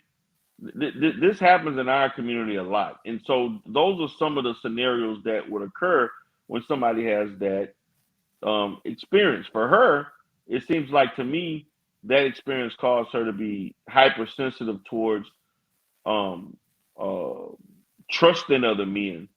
Therefore, she decided to just stay with him But because of a lack of trust. it's worse. It's worse. She has a certain sense of touch. If a man touch her in a certain way, it bothers her. She sometimes. stated that. As I play more, she talks more about her Yeah, experience. see that those Physical that is, contact sometimes. yeah. Not that she still have the intercourse, but it's really yeah, effective. but see that's symptomatic. That's symptomatic of post traumatic stress, and it's symptomatic of her experience going through that. And she's saying that, but on the other end of that, a man that's having sexual relationship with a woman like that is not going to feel pleased or feel like he's pleasing her, and it's very difficult for you to maintain a relationship like that. And be honest with you, and from my perspective, if I was her therapist, I wouldn't even encourage her to do videos like this, and I wouldn't even encourage her to even talk about this in public. She is not healed from that yet, and it's obvious she is not. She is not healed from that yet, and I feel like, in my professional opinion, is that people should not talk about these things until they feel at a point where they have healed. All right. She's not healed from this, man. But I just want. I'm sorry, I went into my professional. Yeah, that's fine. That's fine. Before I Yeah. continue playing, Brother Bro Speaks. If you can, you could time in briefly on this.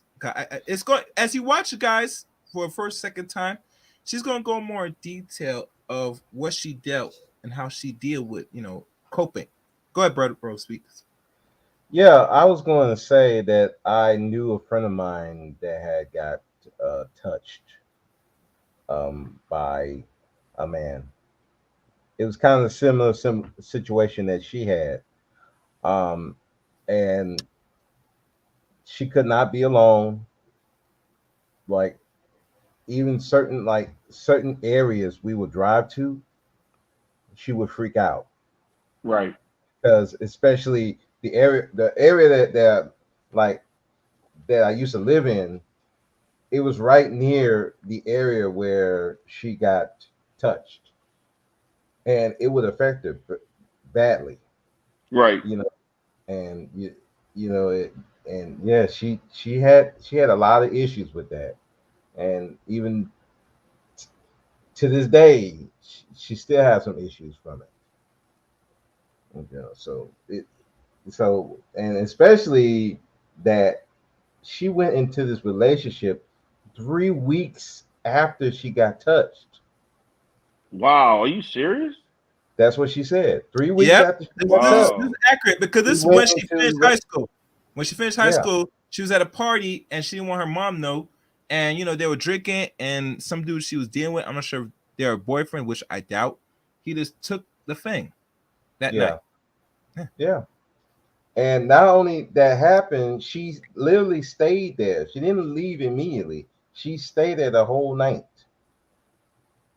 while Right. her attacker was in the same area. So, and then 3 weeks later, that's when she met Derek. Derek and got into this relationship. So she was nowhere ready for any type of relationship. She never even got therapy. She didn't get therapy until Wait. No, I want to never mind. explain for her mouth the therapy Oh, aspect. I'm sorry. My bad. Matter of fact, I think she might have She did say mentioned it. it though. I think But she did mention. No, she didn't yeah, mention she it. All right, let's keep. Let's she let's did play. mention it, so that's why I Yeah, was she saying. mentioned it. She mentioned it. But let's play. Let's play more. Yeah. I'm just gonna stop you there, bro. But I don't want you to give all the way. I just want to listen from her mouth alone. Fair Yeah, use. go ahead. Fair use. Oh, that was soul crushing. You know, at that time, this is well before we're married, but I've seen it multiple times, multiple girls, several. You know, this is just in college. We're not talking even about marriage. After that, we're gonna get there in a little bit. We're Right? gonna talk about straight college. How did we get here? So there was a lot of anger and bitterness, and I never once really confronted him about it. I always kind of like sat on it and just buried it. Mostly I feel like now I'm looking back on it, it was a fear of rejection Yeah, and abandonment. because you And felt then, like if you spoke up, he was gonna leave. yeah, exactly. And I'm like, I don't want him to leave me, like, you Yep. know, so I have to just take this. But then at the same time, it was creating this deep-seated hatred and resentment Yep. and spitefulness. And so here I go, setting him up. And it worked. Fabian. So how'd y'all set it up?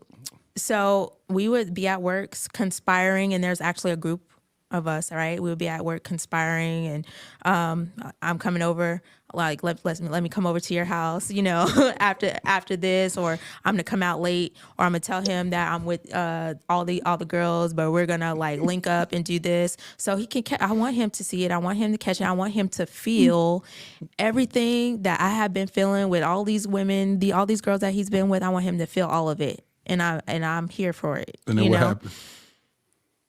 Well, years later, I'm still dealing. I was still dealing with the effects of it because I never really like confessed to setting him up until like way later. Like, So you and Fabian never did nothing? no, Y'all we ain't did not. kiss, y'all ain't do nothing. No.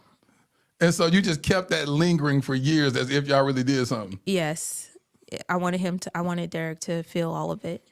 And so Yeah, what did Derek he didn't catch care you about doing? that. Just walking out of his apartment one day? I honestly, I don't know what he really caught me doing. He never really told me what he caught me doing, but I know that he's at least seen us doing some racing. I know he's seen us maybe like going to like a meetup point and all of that. So So he there's never stuff. confronted you about that and was like, I know you Not- cheating on me with Not Fabian. in college. No, we're in marriage when we were dealing with unpacking that. And then he was like, you were cheating on your husband. And I was like, okay. Okay. Maybe I was emotionally cheating. Okay, I'll give you that. In college, 9 years before we ever got married.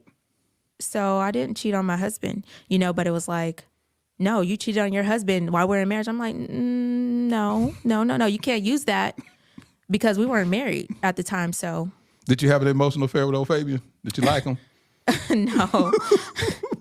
No, I did not. I was dealing with some severe heartbreak, like the things that I seen Derek doing with other women at the time, and I was really attached to him. And then you have to think I was coming off of that rape trauma. Yep. And so I never dealt with, that I never talked to anybody about. And so there was a lot of turmoil that I was having. I wasn't thinking about, oh, Fabian is this guy that I'm trying to be with. I'm thinking, how am I going to get this guy back? But then at the same time, I don't want him to want to lose him. leave. Yep. Wow, that's disgusting. That's disturbing. All this just to gravitate, to draw attention. And here's the sad thing, Fabian, if you're watching this, I know you watch this because she mentioned your name. No, she brother. said he did. He died. Fabian? He died. Yeah, he He did. died. That's why Oh.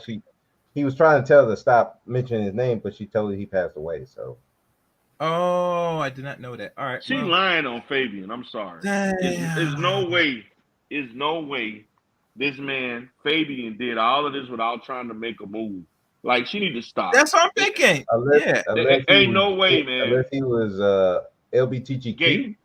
Yeah, unless he was. That's the only way. probably, you know. She not a bad looking woman. She actually, pretty. She fixed herself up. She looked pretty cute. Ain't no way a straight man gonna do all of that and not try to hit. I'm sorry. Yeah. I'm sorry. It ain't for that long. I'm not talking about no.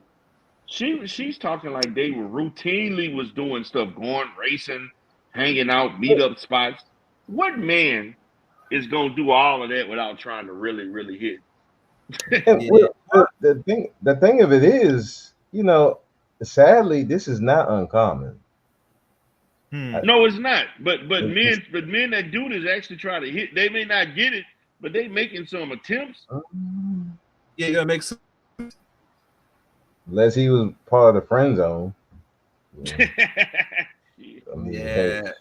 Yeah, fellas. Who's getting their friend zone? Shit, they'll do everything and still won't hit. They just buying their time. To the right opportunity, clapping their hands, rubbing it. Yeah, it's confusing, Cassandra. I know. Matter of fact, let me read y'all comments, because y'all have a lot of people in the comment section. 1 second, they go up and down. I don't know why people confused. Women. Hold on. Oh, sorry. All right. Yeah, baby and dead. Yeah.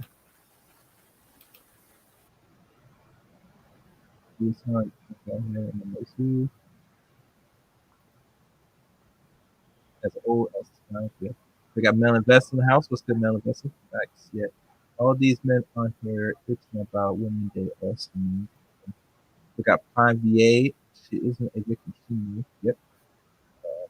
He was already trashed. And unfortunately, she ain't thinking she was doing good enough for better. Yeah. Since the consensus is choose better, why is the gender not over? I don't know. I think she said gender war. I'm not sure what she meant by gender war. Yeah, I think that's what she meant, a gender war. She wants to join this circus and compete for garbage. Yeah. I think it starts with the letter M and ends in Y. Laughing out loud. Women keep trying to make her a victim, like she can't think for herself. Yeah. Trying to. Yep. Ain't gonna be just women. There's gonna be some guys going. That's who made him rich. Yep. It's possible that in order to avoid paying her, he told her to tell her story. Yeah. Derek's days will come. He will be 75, talking about his regrets. Well, we hoping. She could have left. I don't feel sorry for her. Yeah. Infantilization. Okay. Yeah. Oh. And we got, Sir Hale Speaks from Sir Hale Network. He was here earlier. I don't know if he's still in the building. I feel like folks gassing and not remembering what being 19 is like. First love is shaking my head. Yeah. First love. This is more than just first love. Guys, hold on.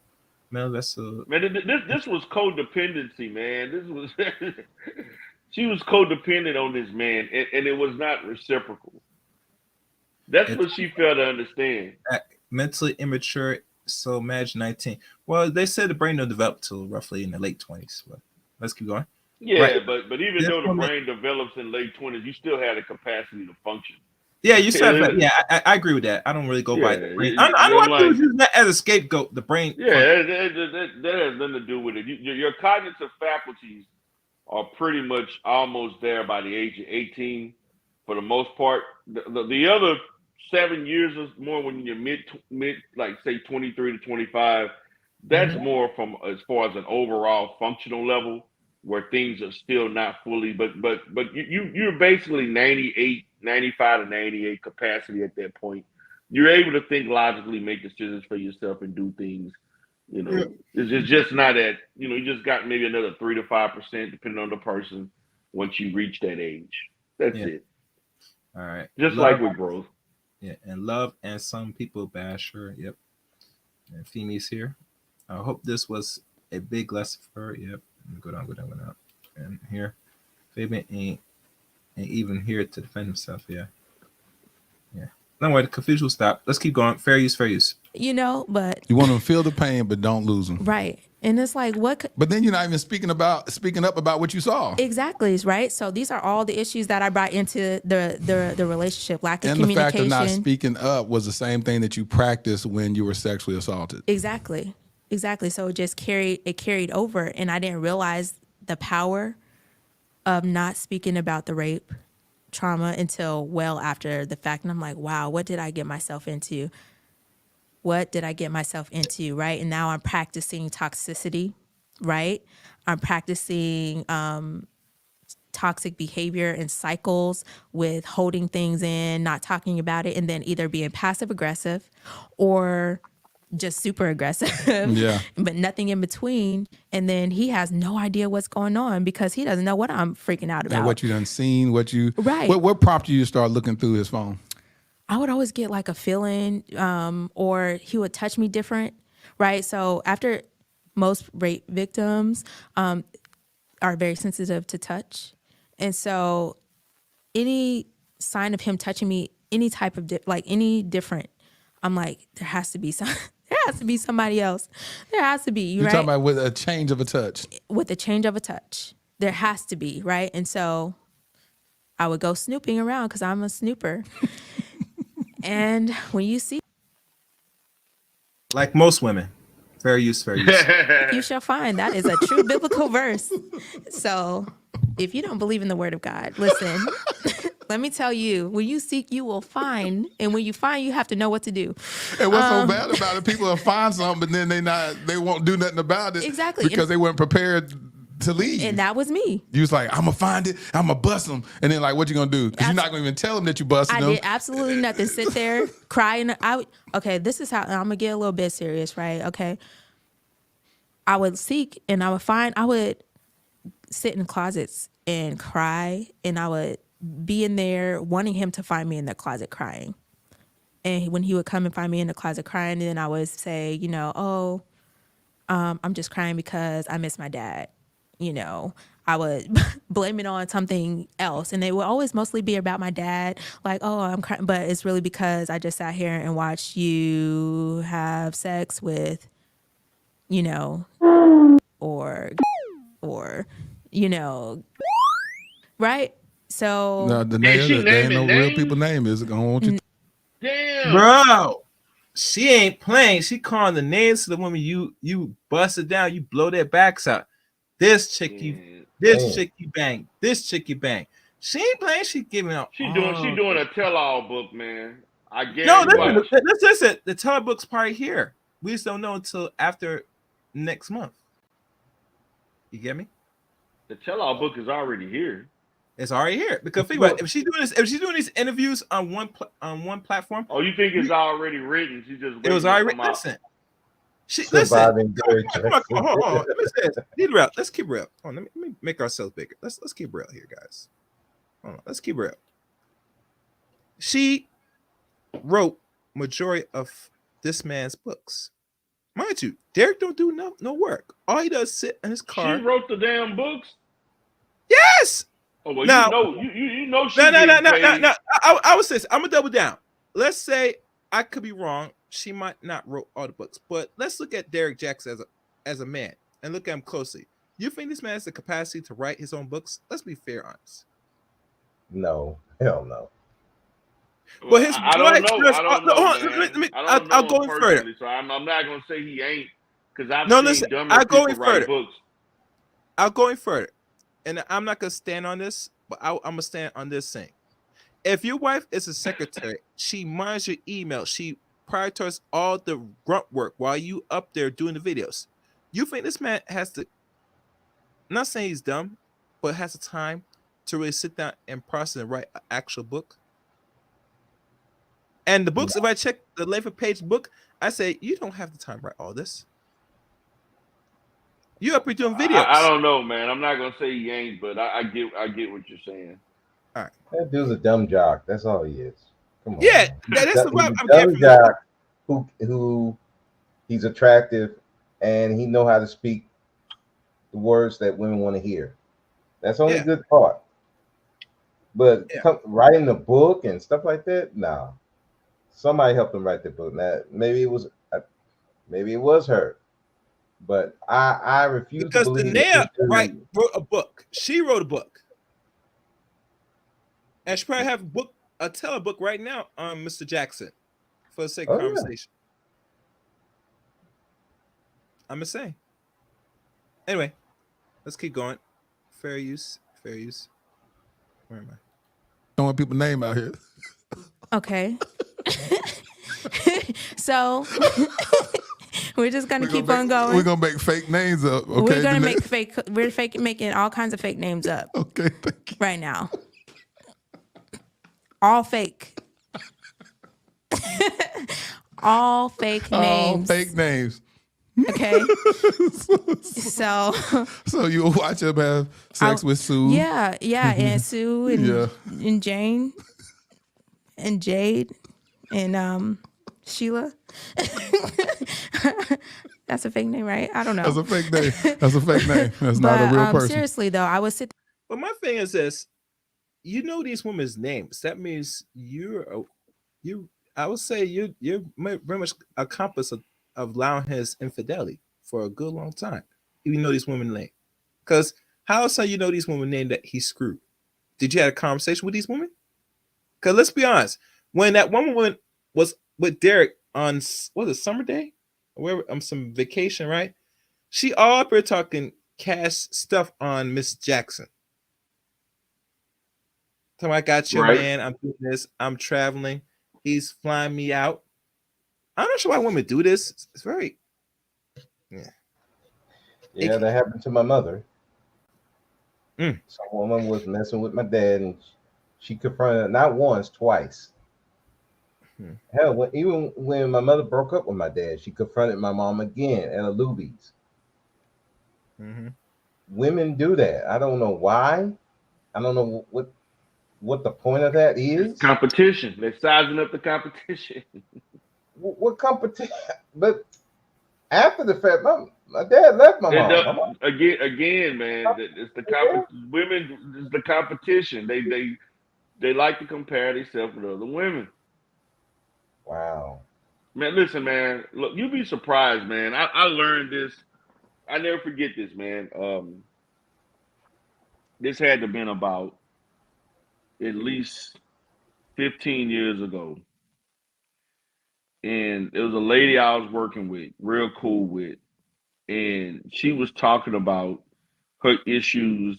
This is before I even went into business for myself. And she was talking about issues with her not finding a man, right? In some kind of way, when we were talking about that, she started telling me about just her issues with other women, right?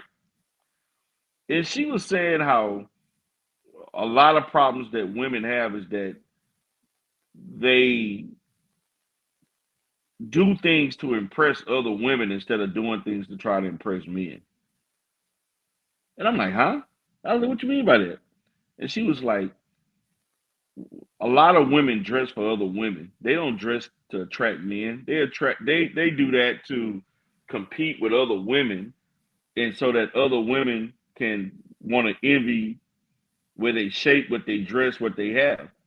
And I'm like, what? I just thought that was crazy. But when you think about it, women do value the opinions of other women more than men value the opinion of other men. So she was talking about how women actually, she said she even did it. She actually was guilty of dressing in comparison to her friends to fit in or for them, to feel like she's at that level or whatever. And women look and critique other women all the time. What shoes they got on, the color coordination, the dress, the hair, lipstick, makeup. She stated that. So it makes sense. When she first told me that, I was like, huh? But when you really think about it, that's true. Women do that. Yeah. I mean, I get what you're saying, and that would make sense. But yeah, I don't know, because I've heard women deny that too. So it's kind of like, okay. Yeah, they denied it to a man, but they, Right. But they can't say that to me. But they can't say that to us women.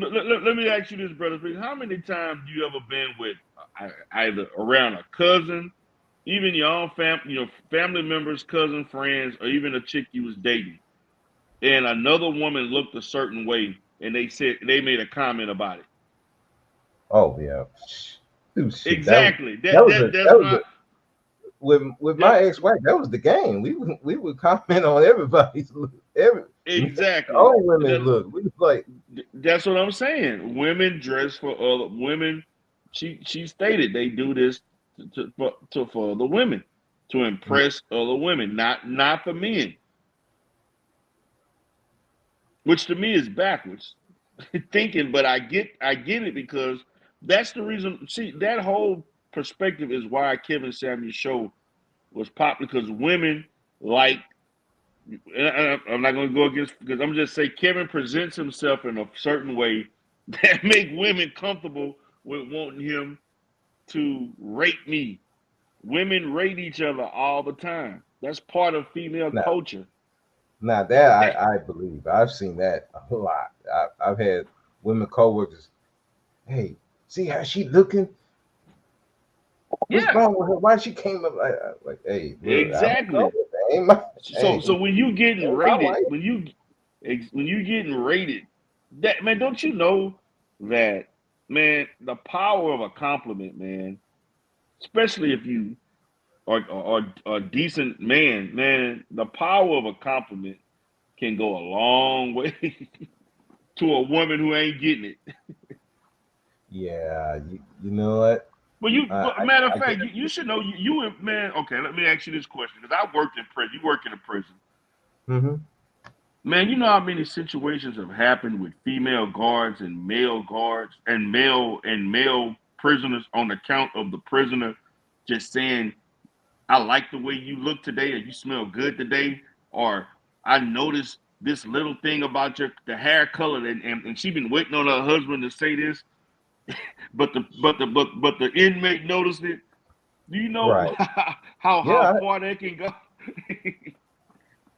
Oh yeah, man, I've heard so many stories about these women at the prison.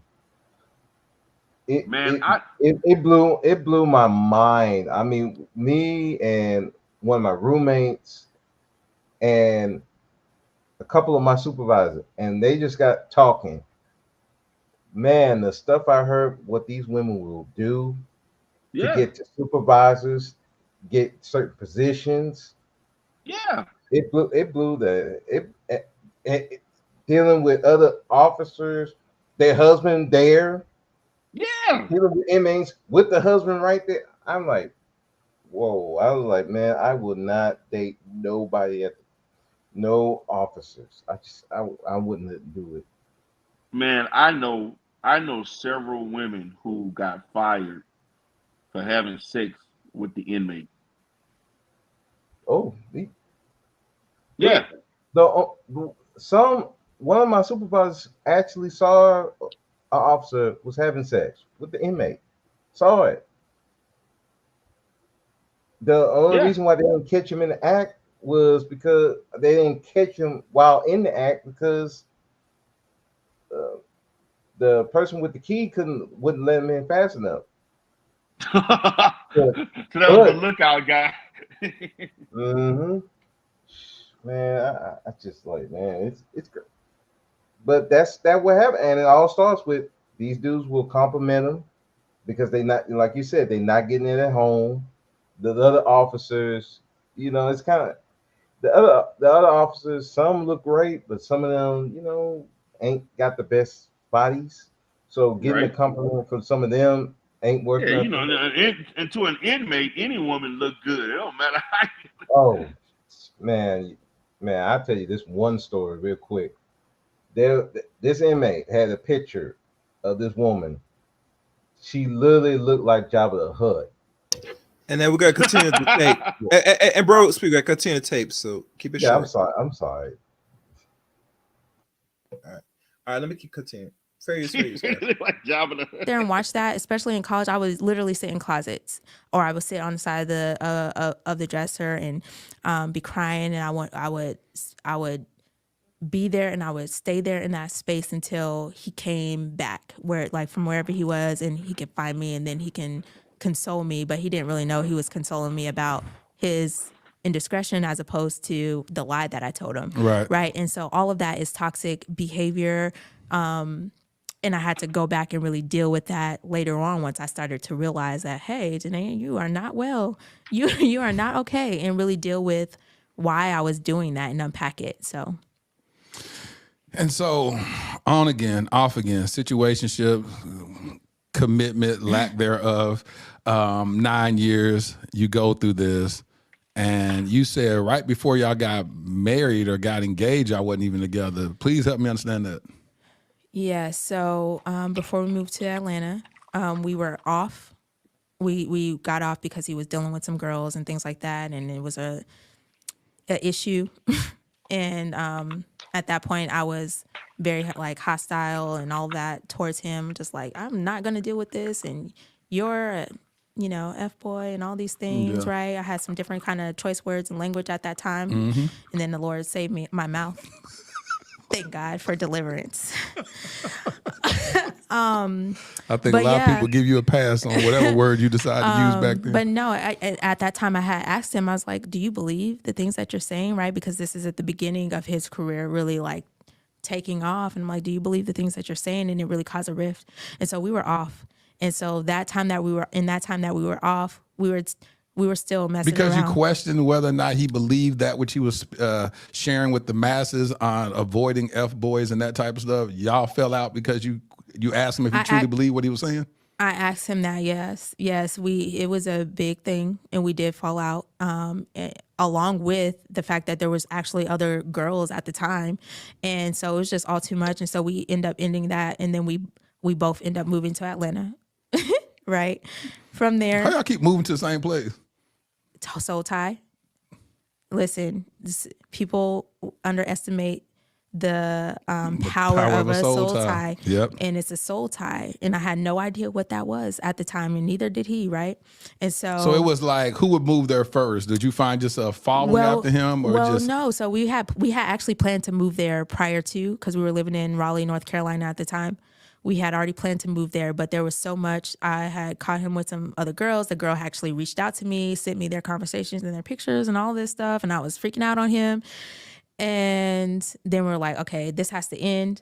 So we had already planned to move. So at this time, you were 27? 20? No, we were early 20s. Yeah, so about 25.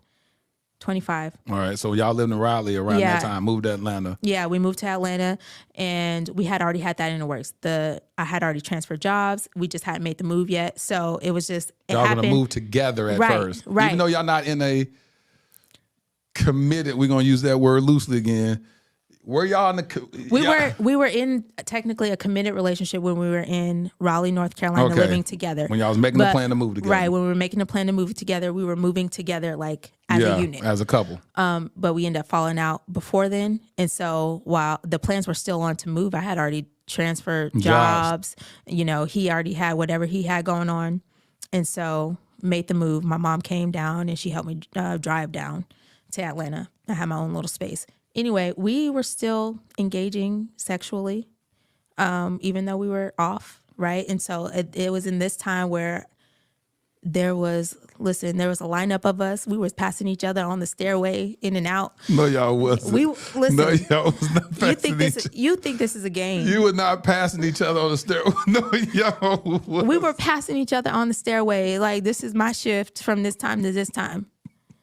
So, I was a willing participant in that. And this is, like, I can laugh about it now, but it's really sad, to, like, what space do you have to be in to accept that? And so I dealt with it already, so I can laugh about it now. And it's funny, that's what healing but looks like. Healing, right? You look back at your old self and laugh. I'm just like, what? Yeah. But no, seriously.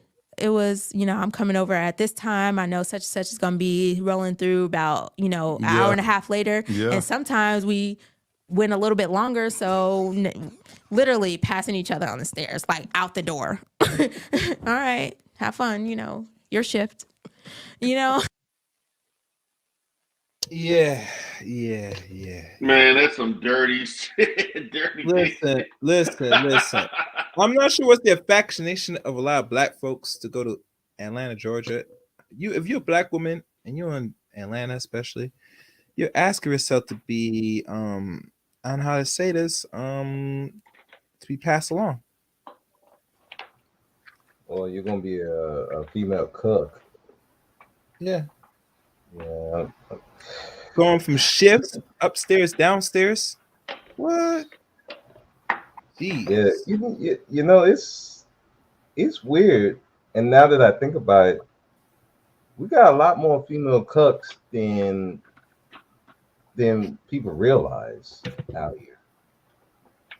Right. I'm just saying, it's just like they'll let this dude bang, and they know they banging, and they just sit there, they just wait their turn. I'm like, some of them even watch. I'm like, well, I don't know, man. Hey, whatever floats your boat, I guess. But it's like, I guess somebody said in the chat, a soul tie, but I don't know if that's a soul tie. There was no soul tie. That was just happenstance. I don't know, the soul tiles. Somebody mind ain't right, but damn, y'all taking turns like it's a job, man. Hey, you clocking in at 8?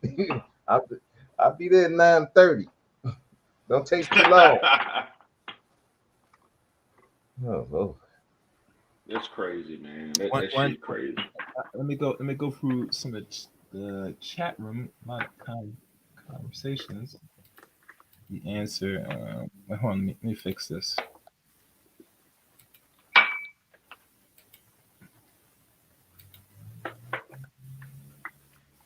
Fabian may have tried to smash, but she was trying to get DJ's attention. She stated that Fabian was aware of her agenda. Yeah, some weird about that. Cassandra Brown, I understand. Okay. Yeah. Is somebody making some sound? Mute your line for a second. Yes. I'm Dieter. Mute your line. I think it's you. I think you're ruffling some background noise. Okay. Soul ties is so really disgraceful. 25. I still would never. Yeah. Yes, you do. 5 years ago, you would never. Yeah, she's not built like either. Derek Jaxn. Yep. Imagine how many of them went to the clinic. Woo. That's why men hate me. I ain't letting just anything slide up in there. Dirty Jaxn. Yeah. And you know what's funny? Since y'all talking about Dirty Jackson, there's still someone out there that wouldn't mind getting on the knees and sucking the bejesus out of Mr. Jackson after speak. After they know that he had so many women, he's doing the freaky sex, right? The dirty. It's like a heaven to know saying he's tall, he's muscular, and he's dark. He's gonna lay down in the bedroom. Right. Because women, and then they validate. They say, "I hope you're able to blow my back out and eat this wop." That's all that matters. Anyhow. Yeah, because that's he is an F boy. What they use F for a boy. To have fun. To have fun. Anyway, that's the way it is. Mm-hmm. Mm-hmm. So, and in some of my circles, I know a bunch of them that they come over, they meet in their spot, they do what they do, and then she go back to whatever she doing. Maybe she got a husband, maybe not, but she going to do it, and he go his way. Yep. But it's just that's how they do. Anyhow, fair use. And Literally. And so there was a lot of people involved at that time. We weren't in a relationship, so all the people that like committed relationships. So I was just on the rotation at the time, and I ended up getting pregnant with our first child. And it was in that I was like, okay, Danae, you got to figure out what you're doing with your life. You are whole pregnant, and you can't get rid of this child, because I had already had 3 abortions before, and the Lord had already dealt with me. And I was like, Lord, if you say, God damn, Facts. baby, She's your woman's like a cemetery. I thought whoa. you a follower of Christ. You go I in there, miss you get rod, and the I, man explodes, and you go into the clinic and say, "Get rid of this." Not once, not twice, but 3 times. Disturbing. That's why I don't feel I sorry missed for her. that Because, part. I yeah, missed that part about she said she I'm like, why had would you you have know, unprotected? unalive children. Why would you have unprotected sex with a man you know? You've seen the women, but you still letting him raw dog you after other women getting the same treatment. I can't blame him for that. You're No, accountable for your own body. I'm sorry. no. Yeah, I'm sorry. Times. yeah. You And, you have women and will here's argue my that, thing. and I'm like, no, you can't argue. It's one thing, like if he was lying to her about, I'm gonna be in a relationship with you, and you know, you let him hit you raw. Y'all not even in a relationship. He got women coming back and forth. Y'all doing shifts, and you let him raw dog you. Hmm. I'm That sorry, makes sense, I man. can't. Nah, But that I can't blame him. Well, I can blame him for if she takes him to child support court and tear his ass up. I my, can my, blame him for that. She shouldn't have got her pregnant. But as far as the other part, no, that's on her. Come on, I can't. I can't. but but it bothers me, right? Because I missed that part during this interview. But now that me listening to the second time and catching that really, and I tell people many times, when you watch these videos that's rather an hour or 2 hours long on a given good broadcast, right? You gotta really absorb every word a person's saying. And if you might miss certain things, you might have to watch again, because I did not catch everything, because like I said, I'm watching this again for the second time for those that's watching this, and I hope y'all guys leave a comment at the end of this video, and make sure you subscribe to the Chaos Rain Show. Subscribe is free. Make sure you subscribe. You hit the top notification bell for uploads and live streams here on the Chaos Rain Show. That it lets me know, and that makes me question denial, because the title speaks for itself. Are you participating in Derek Jaxn's infidelity? Meaning, are you knowing that he's engaged in this and that you want to get in action? Because you're not gonna be truthful. This is the first part of this interview. There's another part eventually soon, and I might have to do a follow up if I find anything more information personally. But I'm getting the vibe that, baby, I think you were down with the get down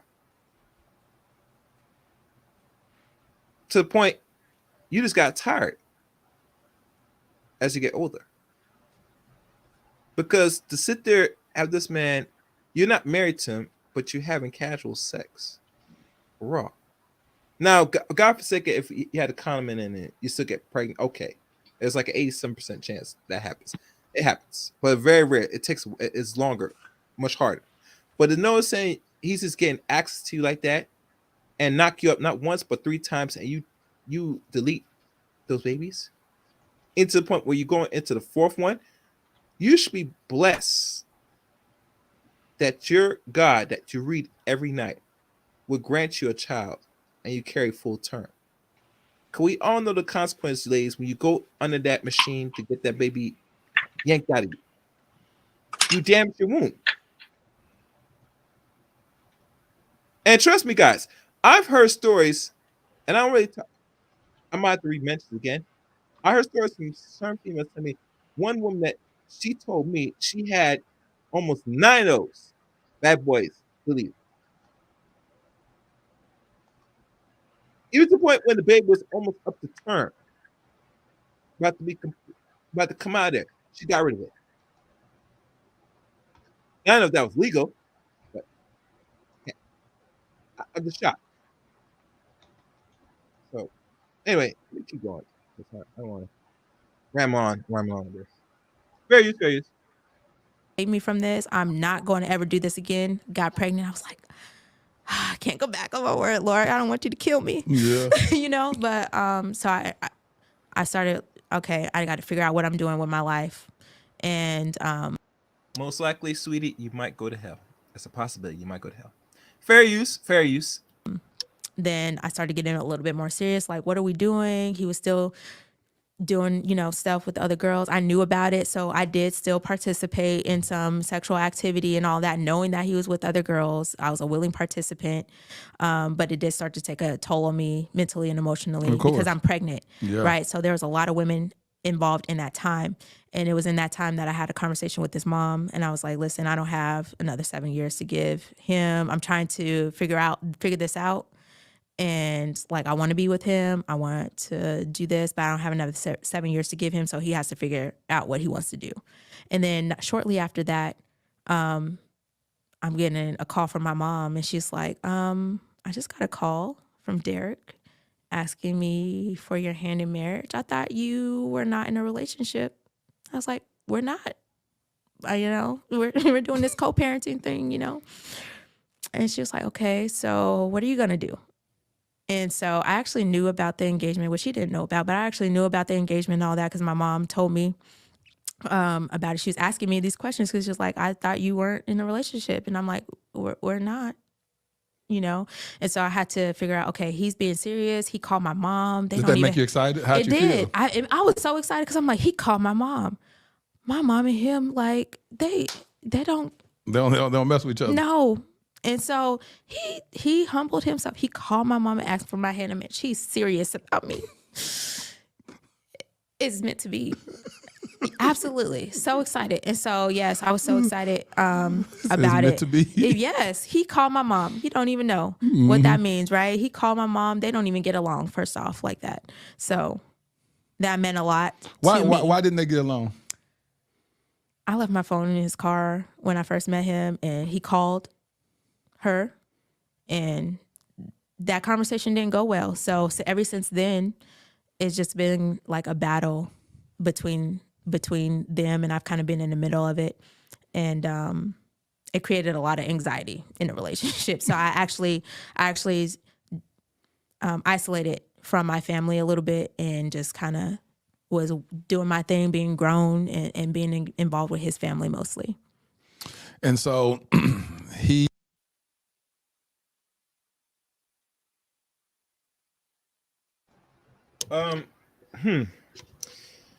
Yeah, it looks like the mother doesn't really approve of this situationship person. I don't think she was aware that they were really, really like boyfriend girlfriend. From what I'm getting at. Well, I don't think they were boyfriend. I don't consider that boyfriend girlfriend. Personally, but yeah, but she probably complained to her mother about him, and that probably turned the mother against him. I can relate to that. I said things about my ex-wife that didn't make her favorable to my mother. So that happens. Okay. But I didn't isolate myself from my mother though, but I think there were other. I mean, personally, I think there were other reasons why she was kind of isolating herself from my mom anyway. But this was probably the catalyst for that. Okay. All right, let me keep running. Fair use. You get a tip that he's going to propose. How did he propose? All of our family was there. All his family was there. My mom and my brother flew in, and we had like a little housewarming party because we had just moved into a new house. And so y'all got back together then. So after the tip off, how did he come back around and say, hey, can we be back together? So my lease was up in my apartment, and so we were actually technically still off, but I didn't have anywhere. I'm like, if my lease is up, I'm not about to renew it, so I'm either going back to Denver or I'm coming to stay with you. I want you to be here for the baby's birth. And it was right around the time that she was going to be born. So we need to figure this out. So I ended up moving in basically with him in the house that he was in. And we never really officially said like we're back together. It was just like implied we're back together, So there's never a conversation like, yes, we're doing this. We go together, circle yes or no. It was just like we're together. We're together. And so that's how that happened. And then I got the call and I was like, okay, we're together. And we're rolling with that. And it felt great. I was all on board with it. I was excited. He called my mom. You called your mama. What? Humility. Right. And so that's how that happened. And so all of our family came in and we were celebrating this housewarming because we just moved into this new house. So the plot was, oh, we're celebrating the housewarming, but everybody else knew, hey, engagement, but little I knew too. And so he had this song play and it was like right before midnight, and it came on and he gets down on one knee and he's like proposing to me, and I was like, it was all this pain I went through. Yes, it was paying off. Yeah, it's paying off. Weeping may endure for a night, but joy cometh in the morning. You thought that was your morning. All the joy. Do you know the bragging that I did? My man. Mrs. Jackson. Okay, Mrs. Jackson. Okay, if you're nasty. That was my thought. That's your thought process. Listen, I got saved. Miss Jackson, if you're nasty. But yeah, the bragging that I did, right? And so it was great. Like it was like everything is coming. I'm having a family now. I'm gonna be married. I had our baby already. She was 2 months by the time that happened, and she had this little "Will you marry me?" Are you talking about, so when he proposed, you already had the child? Yeah, I had our baby. 2 months. She was 2 months old. He had her in this little "Will you marry me" bib. It was great. Like everything was involved, and it was great. I loved it, every aspect of it. And it's like, this is everything I wanted and been asking for and dreaming of my whole life. And just through this relationship, and I won out of all these women. You about to say another word? The Lord is bridling my tongue. I am. He is bridling my tongue. I won out of all these women, so here I am. So it almost gave me like this false sense of confidence and accomplishment, right? Yeah. And so, but you couldn't tell me that at the time. So. And at the time, we put this in perspective, you're about what, 28, 27? Yeah, I was like, right. I had just celebrated my 28th birthday. Yeah. And so you're 28 years old. And then, so now, how long did it take from "Will you marry me" to "I do"? All right. For those that's watching, please, guys, like the stream, share the stream. Likes are free, like always. And if you're new to the channel, welcome. For those that subscribe to the channel, welcome. And read y'all comment sections. See some comments here. Make sure. I read some already, so I'm going down slowly. The females, 32. I'm sorry, yeah. Now, Cassandra wrote, what about Jackson having unprotected sex too? They are both to be blamed. Yeah, and here's the funny thing, Cassandra. This woman was already attached to this dude for a reason, and she just sit there, and I'm not sure if they really haven't really protected sex, to be honest. I don't know if you want to time in bro speak, but I don't think protected part. It's hard for me to really believe that Derek Jaxn is the type of dude that is out here just shooting up the club without no rubber with all these women, personally. Because there are stories right now, from what I'm hearing, that he got one outside child outside the marriage, or before she got married. So we're not sure how many kids he really has out here.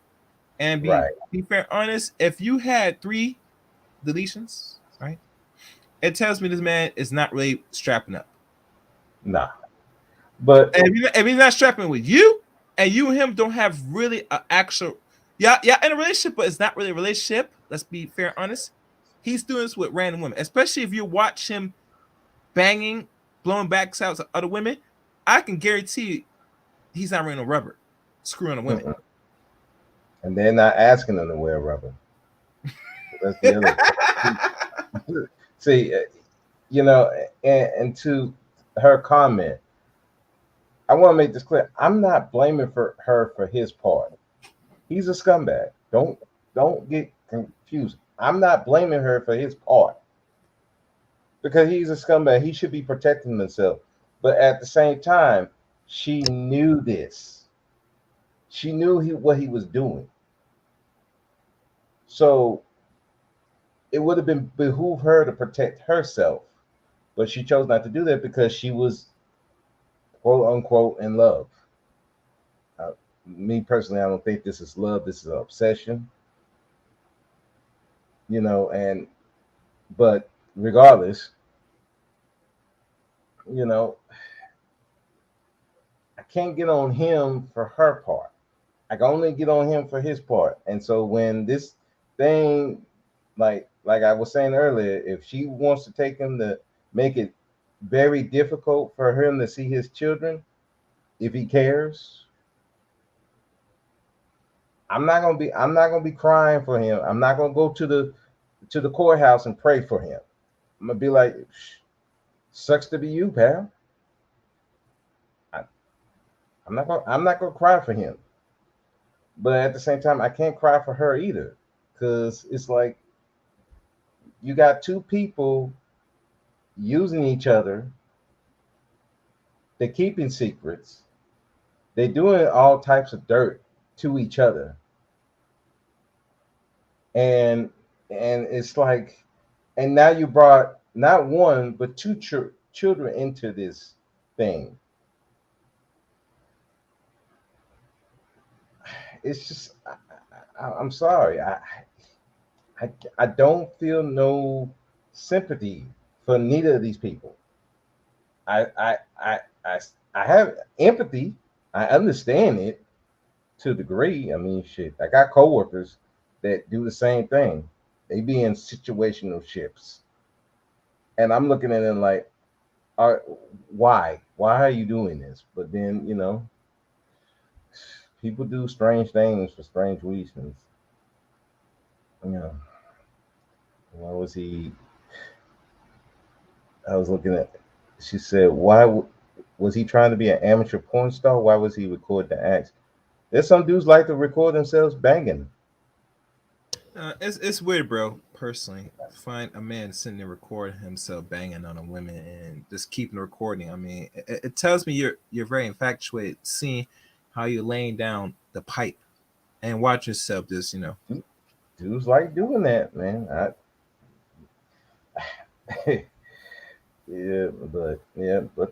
But I'm just like, I'm still kind of confused. Like, was she looking at the phone with him doing it, or was she? Yeah, I'm still kind of confused on that part. Chaos, maybe you can help me. Was she actually there while he was banging, or she just saw it on the phone? well, she had a suspicion because she looked at him and looked at herself and noticed that this man is out there just slinging phalluses to all random women. So obviously the trust was not never there from the start. So it made sense that she would snoop and find the same weirdo, which Jackson is, recording him, these women getting on their knees, sucking his thing, and him recording, giving back shots.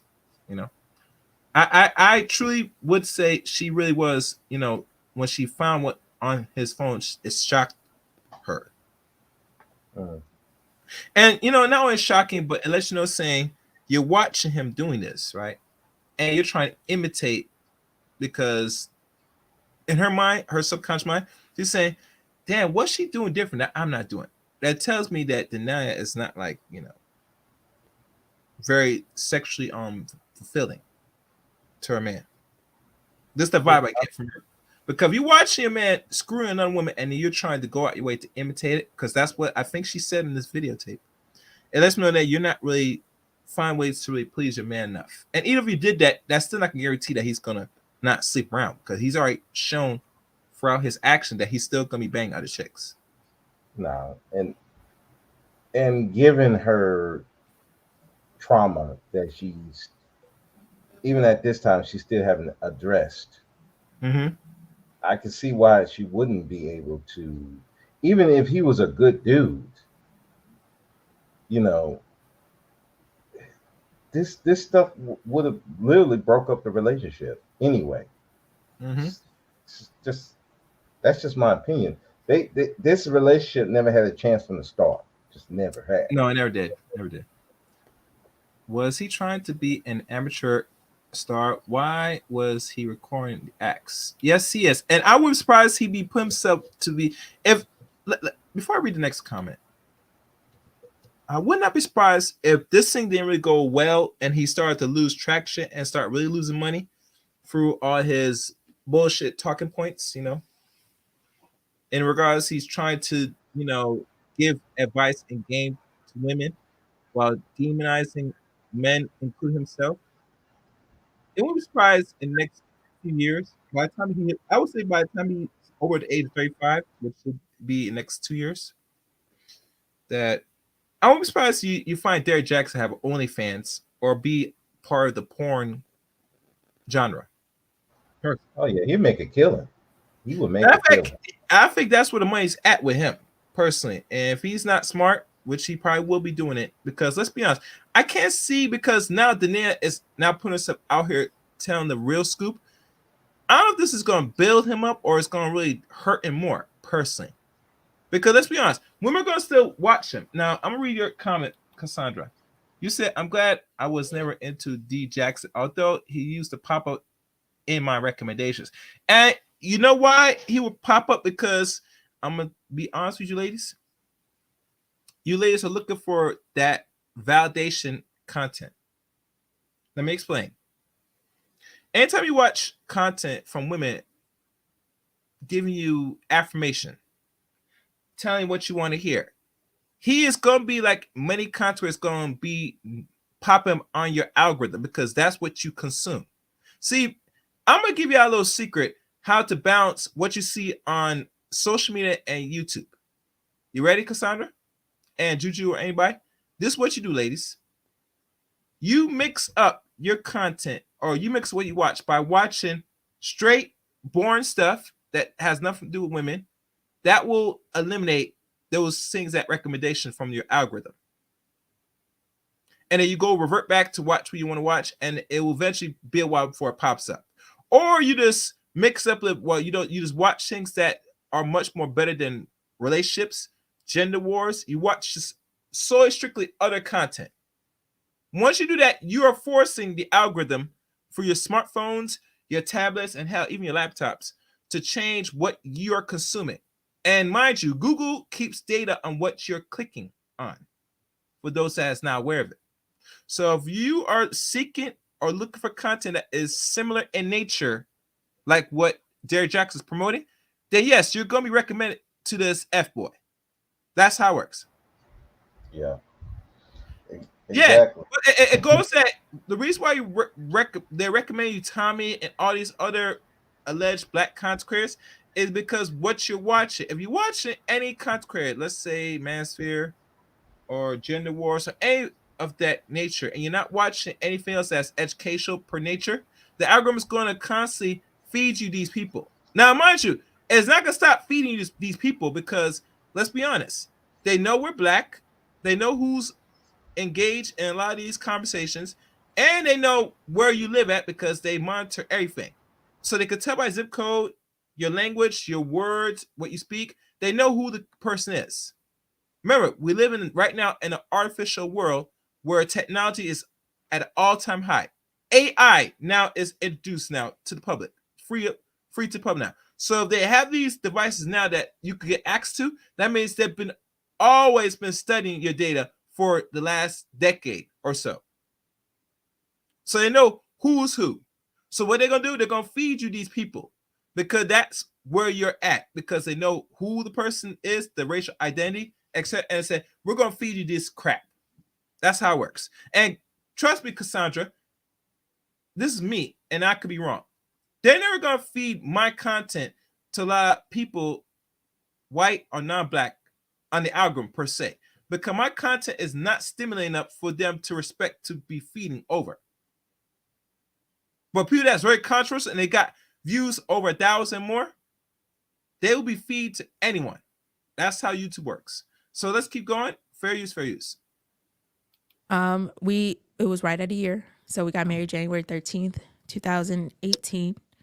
And that was a long year before marriage. There's a lot of stuff that went on in there. We tried some marital counseling. We did not finish that. There was, You said premarital counseling or marriage? Premarital counseling. Y'all didn't finish our premarital counseling? No. Why not? There was a lot of issues that arose. So as we were doing the counseling, I started to come out with a lot of the hurt that I was hiding from college days. I started to come out with that and how it made me feel.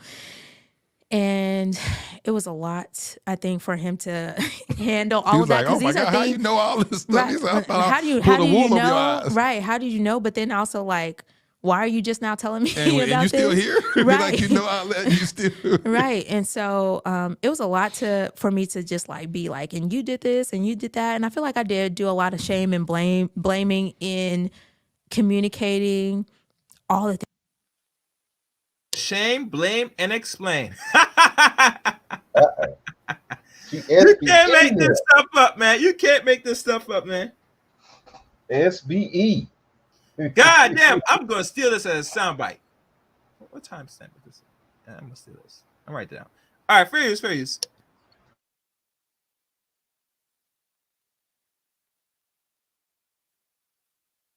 Things I had been holding on to, so it was a lot for him to handle in that time. But anyway, it was all of that. He was like, I'm not doing this anymore. So we never finished. And then, and then here we go in the marriage. So, so you said, he said, I'm not going to finish marriage counseling, but we're going to continue going on with the wedding. It was looking a little bleak at first, right? Because at that time went back to the gym and started working out. And then I had a male trainer. And so then at the time that we're going through premarital counseling, then it's like, oh, you're talking to your male trainer, and you're having a relationship with him. You're trying to hide it from me. And I'm like, I'm all these things. And so I'm like, I'm not trying to hide this from you. Like you see him, we go to the same gym. You can have a conversation with him. His wife is a trainer at the gym too.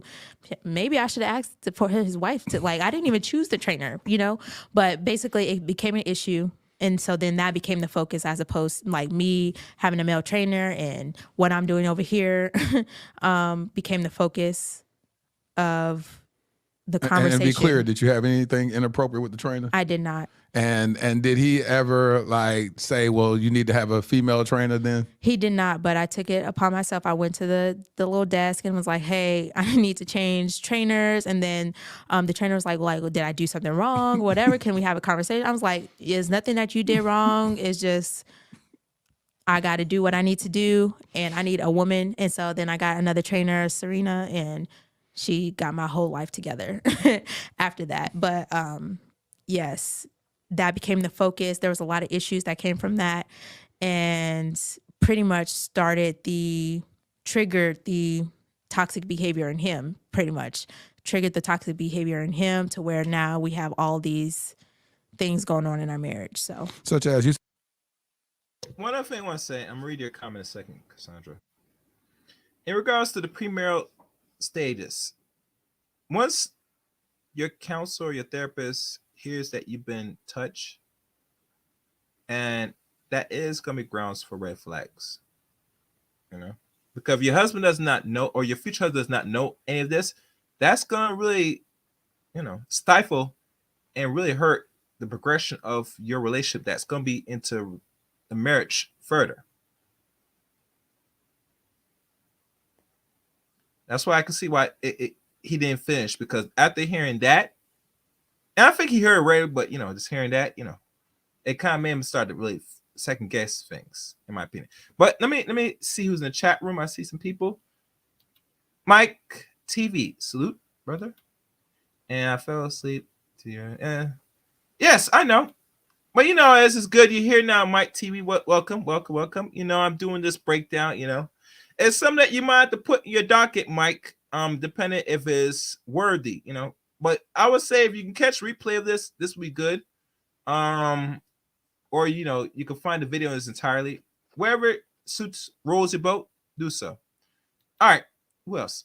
I will never watch. Yeah, I think this woman is brave. It takes a lot to admit how desperate she was to be in a relationship while also admitting her wrongs. Yes, very brave. I agree with that, Cassandra. I agree. I mean, yeah, I think it's just. I mean, it depends on what she's doing it for. Now, if she's doing it purely, just let people know what's going on with her and why she did what she did, then yeah, it's very brave. But if she's doing it to get attention, then I would say no on that. But you never know with people when they get online and stuff like this. You never really know. So I just call me a skeptic. I'm very skeptical when people get online and tell their stories. It's just I'm just skeptical of it. Yeah, I'm skeptical too. Continue. It's fair use.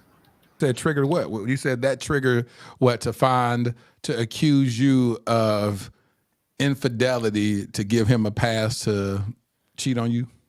Essentially, like so me bringing up all these things. No, that's bull. That's bull crap. You and him, he's been banging other women for a long time. You get married, you get your body together. His more biggest concern is to make sure that he's still able to do what he want to do while you thinking of contemplating of going behind his back and screwing someone else. That's it. That's the only answer. His only concern is that I'm able to live as a bachelor man, knowing that I'm married now, and make sure have the ideals. That is it. He already had an idea that she was messing around anyway before, but he didn't care then. But he care now because married. They married now. Yeah. So I think, I think it's more of an ego thing because it would look bad on him to find out that his wife is cheating on him with the personal trainer. that would kind of kill his that would have killed his popularity. Yeah, you're right. All right, fair use. Things, and then him feeling or accusing me of having this relationship with the trainer, which I did not have, but allowed him basically like, okay, I'm being like in his mind, I'm being disrespectful, I'm being unappreciative. He's done all this changing and actually asked for me to marry him, and here I go, just bringing up all this stuff from the past, and would you say he was on his best behavior during that time? Define best behavior. Okay. So if we're talking about, so we have to define best behavior. Okay, we're going to define it as not messing with other women at this point. Okay, we're going to have to define that too. Okay, so listen, I'll put it this way. Were there women that he had still had contact with in some way that he's had a sexual relationship with or some sort? Those people were always there. He was always constantly having at least a minimum a dialogue with them. Okay. Like if they were friends. And was it discussed that he would no longer have those conversations with people in whom he had sexual relationships with? No, so that wasn't discussed until after I left the marriage for 8 months. That wasn't discussed until after that. So, but going into marriage, no, there was not really a dialogue about like, hey, all these people that you've had a relationship with or whatever in the past, like all of them need to cut out. You ain't no friends. There was no dialogue about that. I didn't have any boundaries Right. or barriers. I didn't even know what that was. I didn't even know what a boundary was. Like, what Exactly. is that? I didn't Yeah. have any standard, or like, I didn't even know that was a thing that you can actually request or not even request, that you implement, you know? So, yeah, I had there was none of that. So was there people that he had us at least at minimums a conversation with that he has had sex with or has some type of dealings with? Those people had always been there at minimum in conversation form. As far as having a sexual encounter, to my knowledge, there wasn't a whole lot going on. But then again, not too long after our premarital counseling failed, he met up with Don't be saying no a names, relative. Danae. I wasn't. Okay. I was bridling. I was thinking. The man that was Shaniqua Thomas. Right. And, A relative, and well, supposed to, like, a distant relative. It's like one, like, you know, their cousin married my dad, so that's my cousin type of thing situation. But like a relative, essentially claiming as a relative, they met up, but this is somebody that he had a conversation, or like sexual conversations with and things like that in the past. Sexual conversations. They ain't had sex. He says that they had never had sex. It didn't go past their sexual conversations and things like that, but they did meet up not too long after the marital counseling. The premarital counseling that we had. So you don't know what happened. If anything happened, they just met up to just... Right. So outside of that, I don't know. When something did happen, let's see, that was like a couple weeks before we got married. And I didn't even think we were going to get married because it was such a big blow up. And so he got his hair cut by a girl that he used to have sex with. And make sure you guys like the stream, share the stream. I know this is one of them long run hitters, but you know, you sitting back enjoying this, you know, actual authentic breakdown. I mean, I give my own perspective. I had some other hitters came up in the bin. If you get far to this stream, you know, hope you like it. I'm looking forward to y'all guys leave some comments for this one, because there's gonna be a lot of people that does content. They're covering this as we speak, and there's gonna be more. I think once part 1, part 2, which I think it will hit very soon, might do a round 2, maybe. We shall see. But other than that, you know, sit back and enjoy it. And like always, you know, make sure you hit the like button. Fair use. She posted a picture on Instagram with hearts. He was standing behind her, and there's hearts surrounding them, and I lost it on him. I lost it. I did not use any kind of biblical words at all. And I didn't even know biblical words at that time. So I lost it. And, you know, at that point, it kind of triggered, like, he was like, you don't trust me. Like, you're supposed to be able to trust me. Like, I'm not even I needed my haircut because I'm trying to make a living for us. Like, this is important. There was nobody else available. And I'm like, you didn't even tell me about this. At minimum, you tell me that you have to get a haircut, and you didn't even do that. Not only did you not do that, you hid it from me. You sent the haircut appointment confirmation to the work email, and I'm running your emails. What kind of... Right. And so it was at that point where I blew up, where I was like, okay, I need to get help. I got to figure out myself. And I actually got therapy. Before she talks about the therapy piece, now you all know, if you're getting your hair cut done by a fine, sexy fox, especially if she's nice and black and, you know, that smooth skin and, you know, shape very smooth and nice, you know Derek's going to be hitting that. Deny it. Come on, sweetie. The man said he's going to get his hair cut so he can make this money. So you tell me, you as a man, you can't go to a male barber and cut your hair? You go straight to the woman? How much you want to bet that he didn't pay for the haircut? The only thing he has to pay is with, you know. He probably went to that. You seen that video where they had the haircut with the strippers at? I bet you that's where you got his I think haircut. I saw it somewhere. Was it on Instagram or was it on Facebook? I don't know. It was some social media. I don't know if it's one of them social media. I think it might be on Facebook because some people post a lot of reels on Facebook. Yeah, that's probably where he went and got his haircut. Like, Hmm. yeah, and I'm pretty sure he gave her a tip, all right. Yeah, he gave her extra tip, gave her a couple hundred, and say, "Yo, I'm gonna have to zip this pants down. Give it some extra business." Yeah, Okay. All right. Fair use. Fair use. yeah. I got 3 therapists. You got 3. Why Three. you need 3? I needed all 3.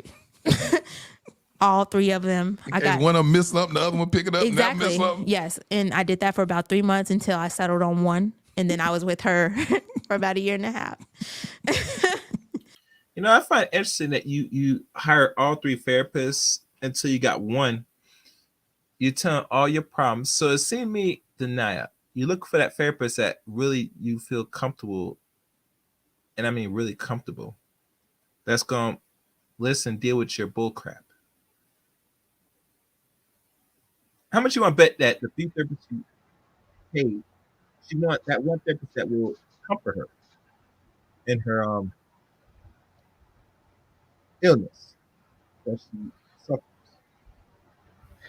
Well, I would, you know, sometimes it be like that. You know, you have to find the right therapist that fit.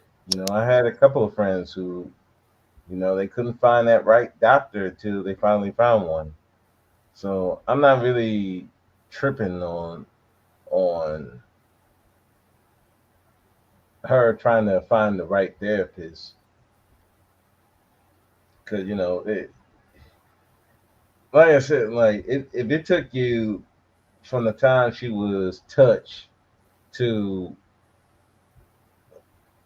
actually getting married, before getting married, to actually see a therapist, I know there's a lot of stuff they had to try to unpack, and I can about imagine there's some therapists who probably wouldn't work for her,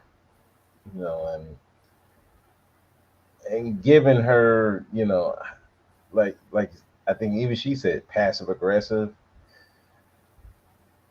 That could be trying for a therapist, and so yeah, you had to get one that can, you know, the right mixture of, yeah, I'm gonna comfort you, but I'm also gonna be firm with you. Let you know, hey, it ain't just him, it's you. You got a lot of problems that you need to fix. And I think probably, Cass, maybe I gotta ask you, do you think that some of those, maybe two of those therapists probably try to suggest that maybe she should have left the marriage, and maybe that's why she dumped them two? Excellent question. I'm not sure how the rules of therapy goes, but by the information that she given to her therapist, you got to be honest when you go to therapy. I wouldn't be surprised or no doubt out of the 3, one, maybe 2, I would say one of them might recommend her to really, don't go through with the marriage. You need to get some time to yourself, person. Because remember, we had Deidre up here, and he said that that it was not a good idea that she should continue on because she got touched. Yeah. So if a female therapist took you in and you're comfortable, that tells me she was beyond doing her job. She's there to get a check. That's the vibe I'm getting. I could be wrong. Anyway, hope that answers your question. Yeah, I got you. Fair use. Fair use. Yes. So you said this was a couple of weeks before y'all said I do? Yes. And then after you got over that, y'all just decided to go ahead and get married at the same time? Y'all didn't change the date 2 weeks later? Yeah. No, we did not change the date. We still got married 3 weeks later. We did it. I was pregnant actually with our son. Nobody really knew I was pregnant because I wasn't really showing that much. And I didn't tell a whole lot of people So I you're was pregnant pregnant. with the second child. Yes, our son. And so yeah. And so now you get pregnant. It's a trip. You're getting pregnant in trauma. It's like the first time you got pregnant, you're passing women down the stairwell or passing them as you leave. Y'all making y'all D appointments, Yeah, and right. so then you end up 8 getting o'clock. pregnant. You said 8 o'clock. That was your standing appointment. 8 o'clock. On what day was it? Monday, Wednesday, and Friday. You know, listen, before that her song came out about, you know, only on the weekend, listen, that was already going on. That was already going on in your I life. had to renounce that. By the way, that is not okay behavior. I do not endorse that behavior. I'm just testifying. You're testifying right now. And so you had your standing appointment, and then you end up getting pregnant, and then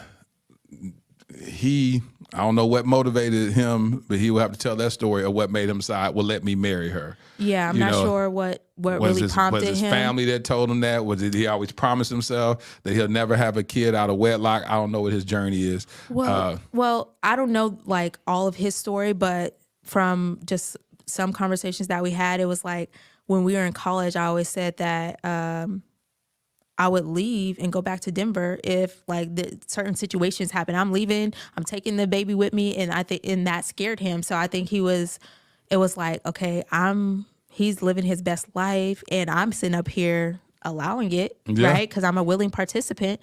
And now and so he's almost in fear that I'm gonna leave because now I've sat down with his mom and I don't have 7 years, additional years to give him.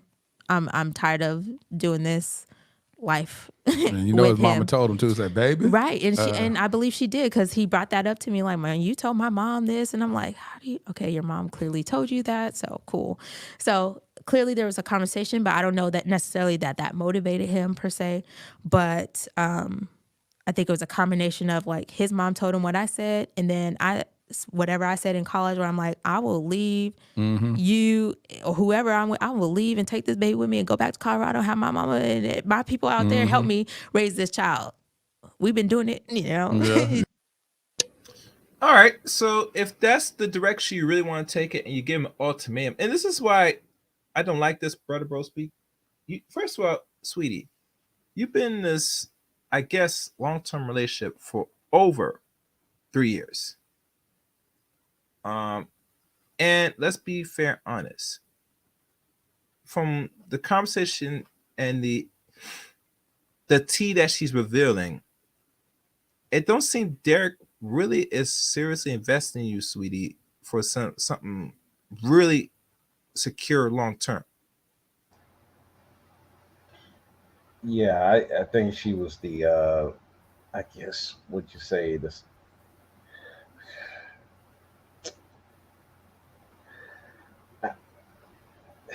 I don't, would you call a woman that like you like Oh, before you continue, for Juan Solo 2.0, you go out to say deletions. If you use that A word, it's not gonna pop up in the chat room, unfortunately. The chat by Google's gonna monitor it. Just let you know. I'm seeing on the other chat board on the StreamYards, but it's not gonna show up on Google in the chat room. So you might have to reword that to say deletions. All right, go ahead, brother bro speak. Yeah, I think one solo said it, a bottom chick. Yeah, she was pretty much the bottom chick. And unfortunately, she got pregnant with his child, and maybe the family spoke to him, and that's another thing.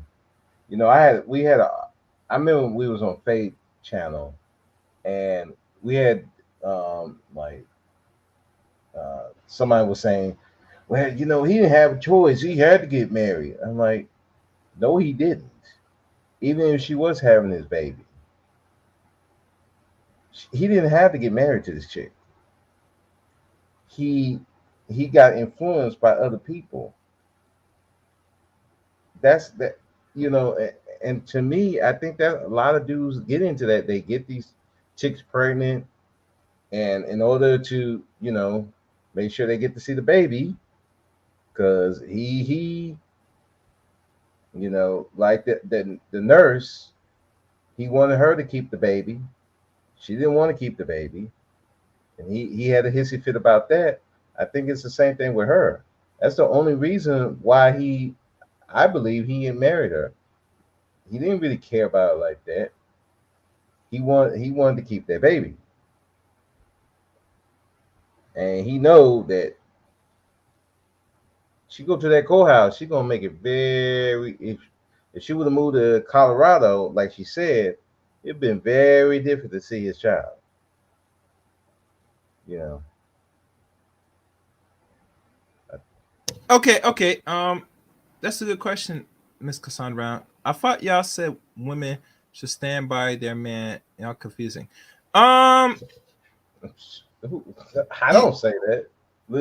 I'm not sure if I say that. My thing is, if you're gonna stand by any man and you're pregnant, you might make it work. But here's the twist. I don't advocate no woman or man that if you're in a relationship and it gets physically violent, where you guys gotta be using hands to, impose physical harm to each other, I would say y'all should not be together and the relationship should be over. When it gets to the point where logic and reason doesn't come, and then you have to use physicality to get your point across. If it gets to that point, then the relationship should be over, personally. Now, in regards to this ultimatum and then keeping the baby, you should work it out as best as possible, because now you made your bed and lie in it, unfortunately. The only thing I will not push on this channel is when physicality comes to play just to get your point across. If you're in a relationship, if you had to get physical with each other, then the better off y'all just cut ties and move on. Because we all know when things get physical, someone's going to go into the dirt. And I don't want that for no person, man or woman. Yeah. I've never said women should stand by their man in the sense of, listen, I put it this way. If you find out that he went and got a chick, you find out he cheated with another chick somewhere else, I'm not saying stay with him. You should make the choice. This dude was literally banging chicks in front of her. They had a schedule, and he was still continuing to do this. There ain't no way I would tell any woman to stand by this kind of dude. Period. I would say, yes, you need to go right now. But why are you still here? Don't even pack your stuff. Let him keep the stuff. Get the F on. I don't care if you got a child with him. Period. There ain't no. So I'm not one of those guys. I don't believe in being with someone just because you have a kid. No. If you let him see his kid, if he's a good father, if y'all just didn't work out, you just didn't work out. Make sure he able to see his kid. But no, don't stand by no cheater, especially if he's doing it dead in your face. Hell's to the no. And any dude who would tell you to do that, he ain't worth shit. Trust me, I seen how my brothers did women. I've seen how they did women who thought standing by their man, even though they messing with other women around. I saw how that did to them. I would never tell no woman to do that.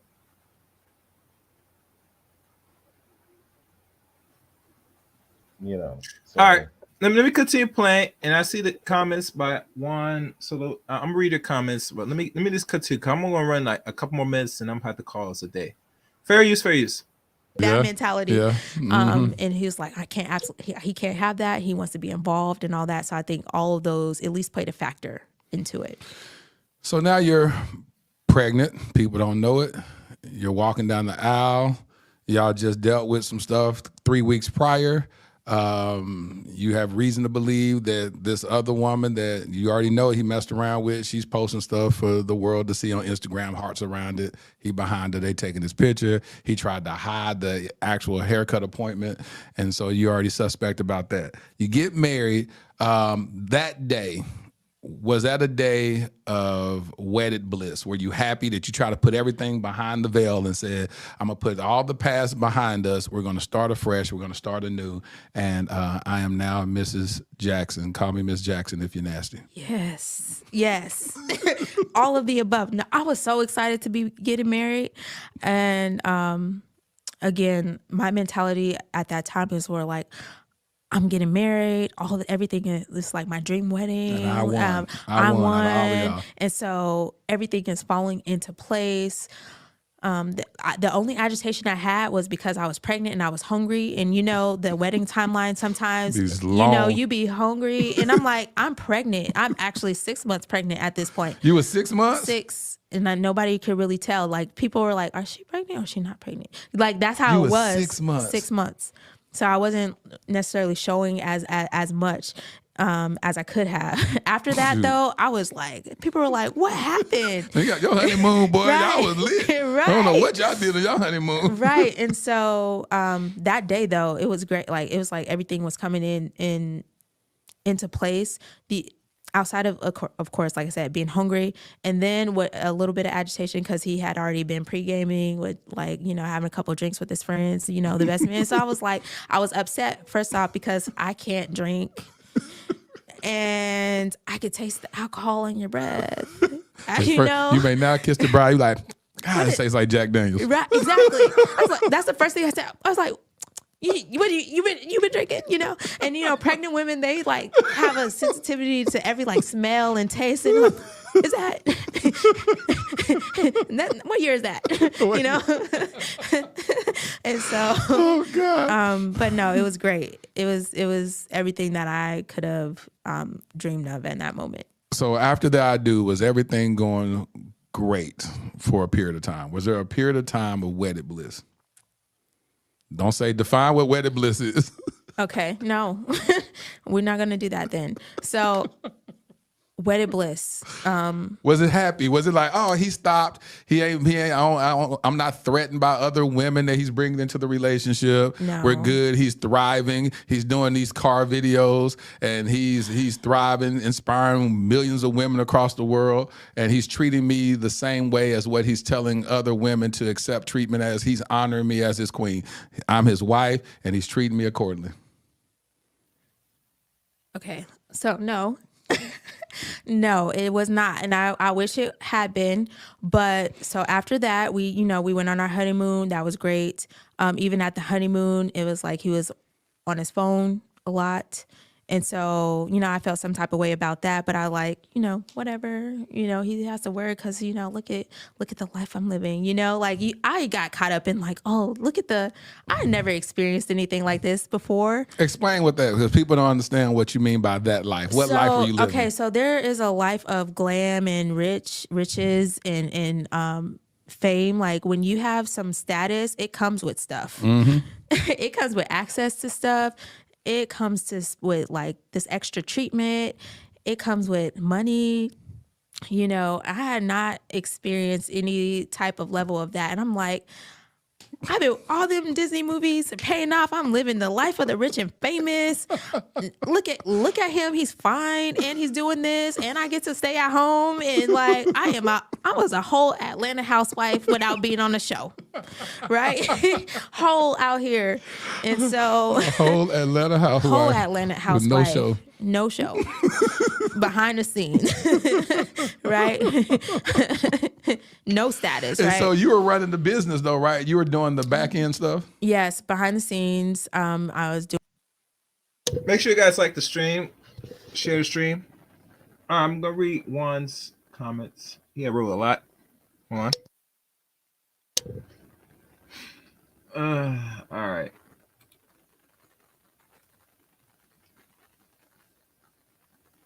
All right. So obligated for backlash popping up with a baby.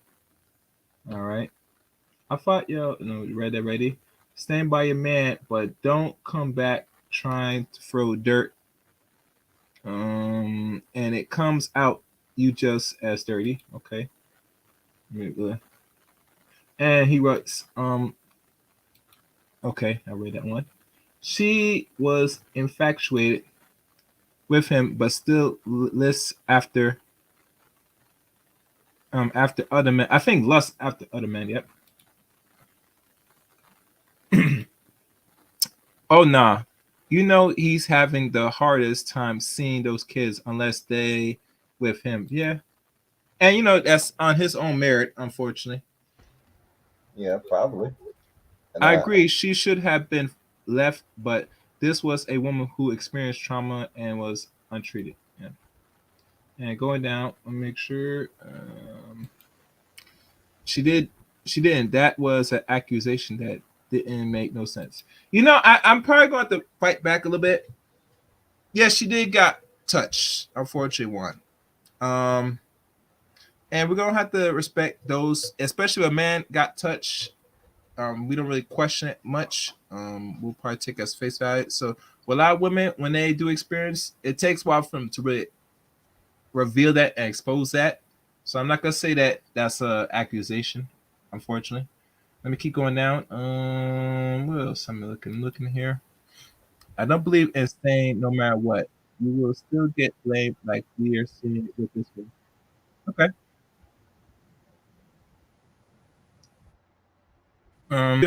Just stayed at the house. Then Derek, 5 years later, that it happened. When it was a sneaky link, and she categorized it as a way where she has no accountability for it. Oh no, she taking a lot of accountability. Brother told me she's not saying that it's his fault. She knew definitely what was going on. She's a full accomplice. She was right there and participate in the infidelities, and she did not go. That's what I got of it. yeah, yeah. It blames when a female is exposed, but it's shame when a man gets exposed. Yeah. Go ahead. Well, that's like I said, I don't think she's trying to just put it all on Derek in this video. I mean, she's like, hey, yeah, I was there. Yeah, I participated. Yeah, I allowed the stuff to happen. Now she said why. She was dealing with trauma and stuff, but she openly said, yeah, it was on me. Mm-hmm. So it's not like she's like, if it wasn't for Derek and doing this, I wouldn't have done this. No, she said, yeah, I was out there bad, and you know, she got. Yeah. Yes, Juan. Yeah. Early in this tape, yeah, she did set a cheating to some dude that is actually a simp, and we not gonna neglect that. All right, let's finish this up. Fair use, fair use. Doing the customer service, I was hiring people for his team, adding people on there, all of that. I had to get some help. I hired a couple of people to help take some things off of my plate because there was so much. He was growing so fast with all the different aspects of it of his business. But no, it wasn't just marital bliss. There was a lot of women that he was still at minimum having conversation with, and that I caught him with, and I was just like, this cannot happen. When you say caught him, you caught him having a conversation? Yeah, it's like he's literally texting them while we're in the bed. I'm like, why is this name in there? Why are you still talking to her? I thought I had told you how I felt about this, and this is where I had still in a toxic way, but I had started being a little bit more vocal on the toxic side of saying, hey, this is not okay. Essentially I was expressing at the root of it, this is not okay. And I feel some type of way about it, but it wasn't in a healthy way. I could have done it a lot better than what I did. But there was that. And then with that, it was like, you're insecure. I have to do business. These are business people. I built these relationships. I'm like, well, nobody told you to mix business and pleasure. So if you have business with them, that means, guess what? You need to cut all business ties. This is not a relationship that you can have, right? And so that caused a lot of just friction, and it became You know, I'm insecure. I'm unhealed. You know, people change, but I need to figure out my own stuff, which I mean, those things are true. I was insecure. I did need to figure out some things like within myself to be more secure and at least to come to him assertively and be able to communicate in a more healthy manner. But it still did not pacify or negate the fact that these conversations in these relationships should not be existing. So there was both of those dynamics happening at the same time, and I didn't have the words or the tools to be able to really navigate that the best way that I could have. So to be clear, at this point, what year are we talking about? Year 1 or 2? This is the first. So the first year, months, first of couple of months, first couple of months, you hadn't caught him.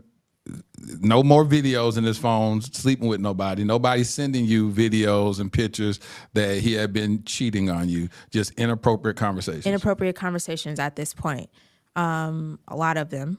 And so, I mean, there were so many to where I'm coming off of just having a baby, right? Or having our second child. I had severe postpartum actually with both children. So just think of all the trauma that we're unpacking already that never really dealt with. Severe postpartum where I was on medication for like 8-9 months on medication and gone to the medical therapy that I had to go through just for being on postpartum depression. So all of this stuff is happening, and it was in that time where apparently more of the conversations and transformed into more than conversations.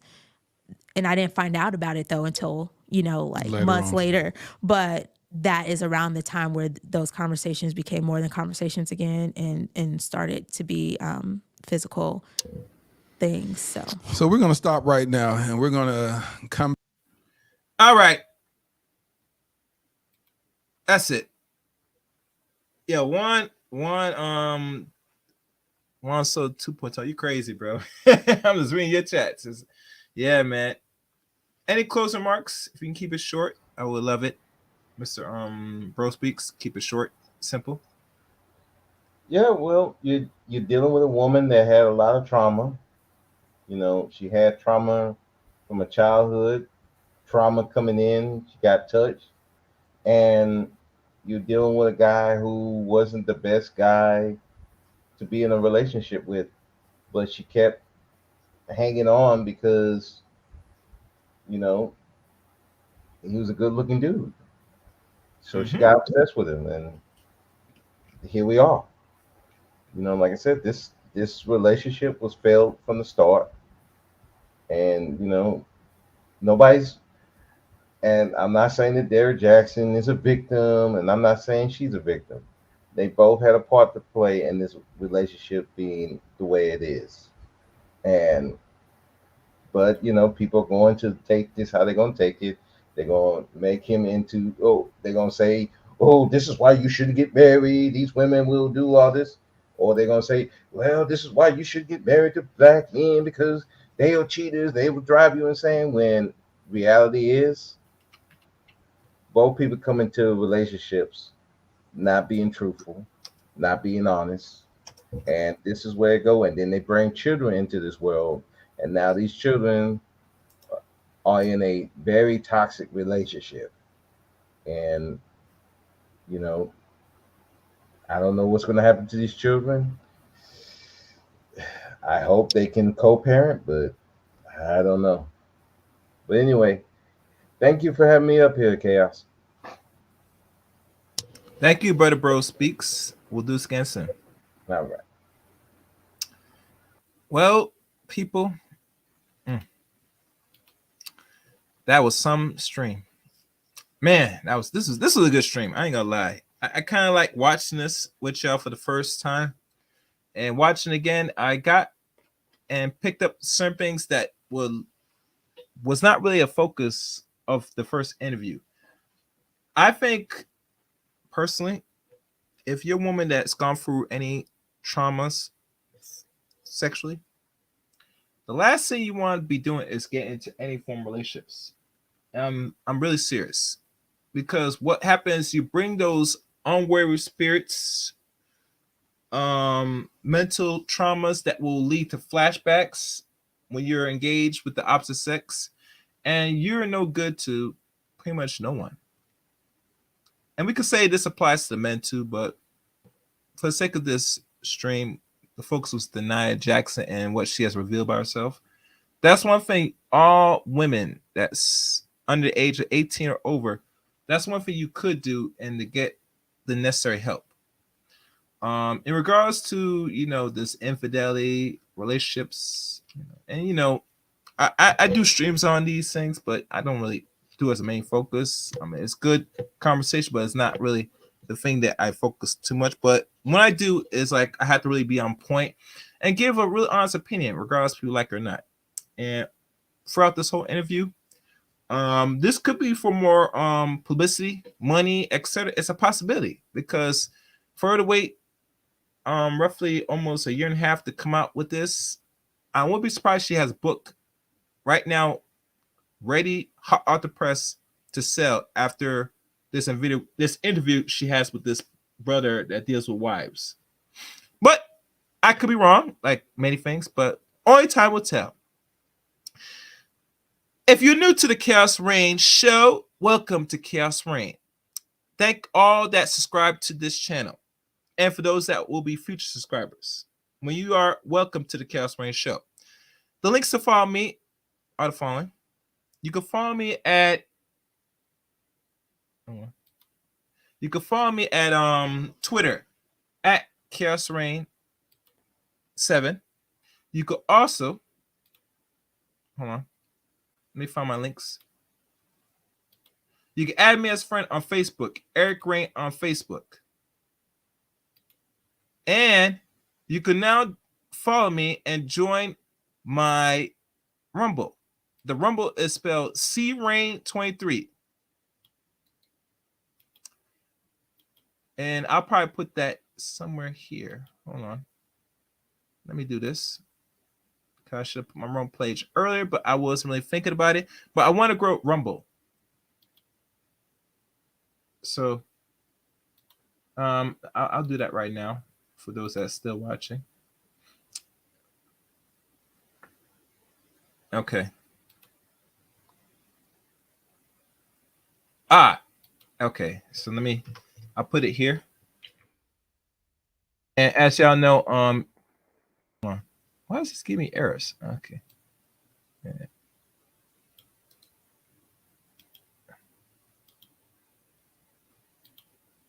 Okay. Let me refresh this, guys. And that should be ended, but I have to make sure everything's all right. Good. This is my link to Rumble.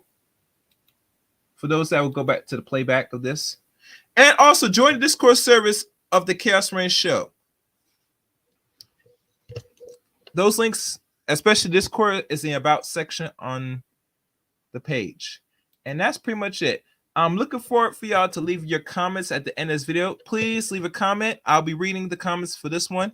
And like always, make sure you hit your like button on your way in, on your way out. And shout out to Kevin C for donating first super chat since I got super chat on here. Thank you, Kevin C, for the super chat. I'm hoping there are going to be more to come.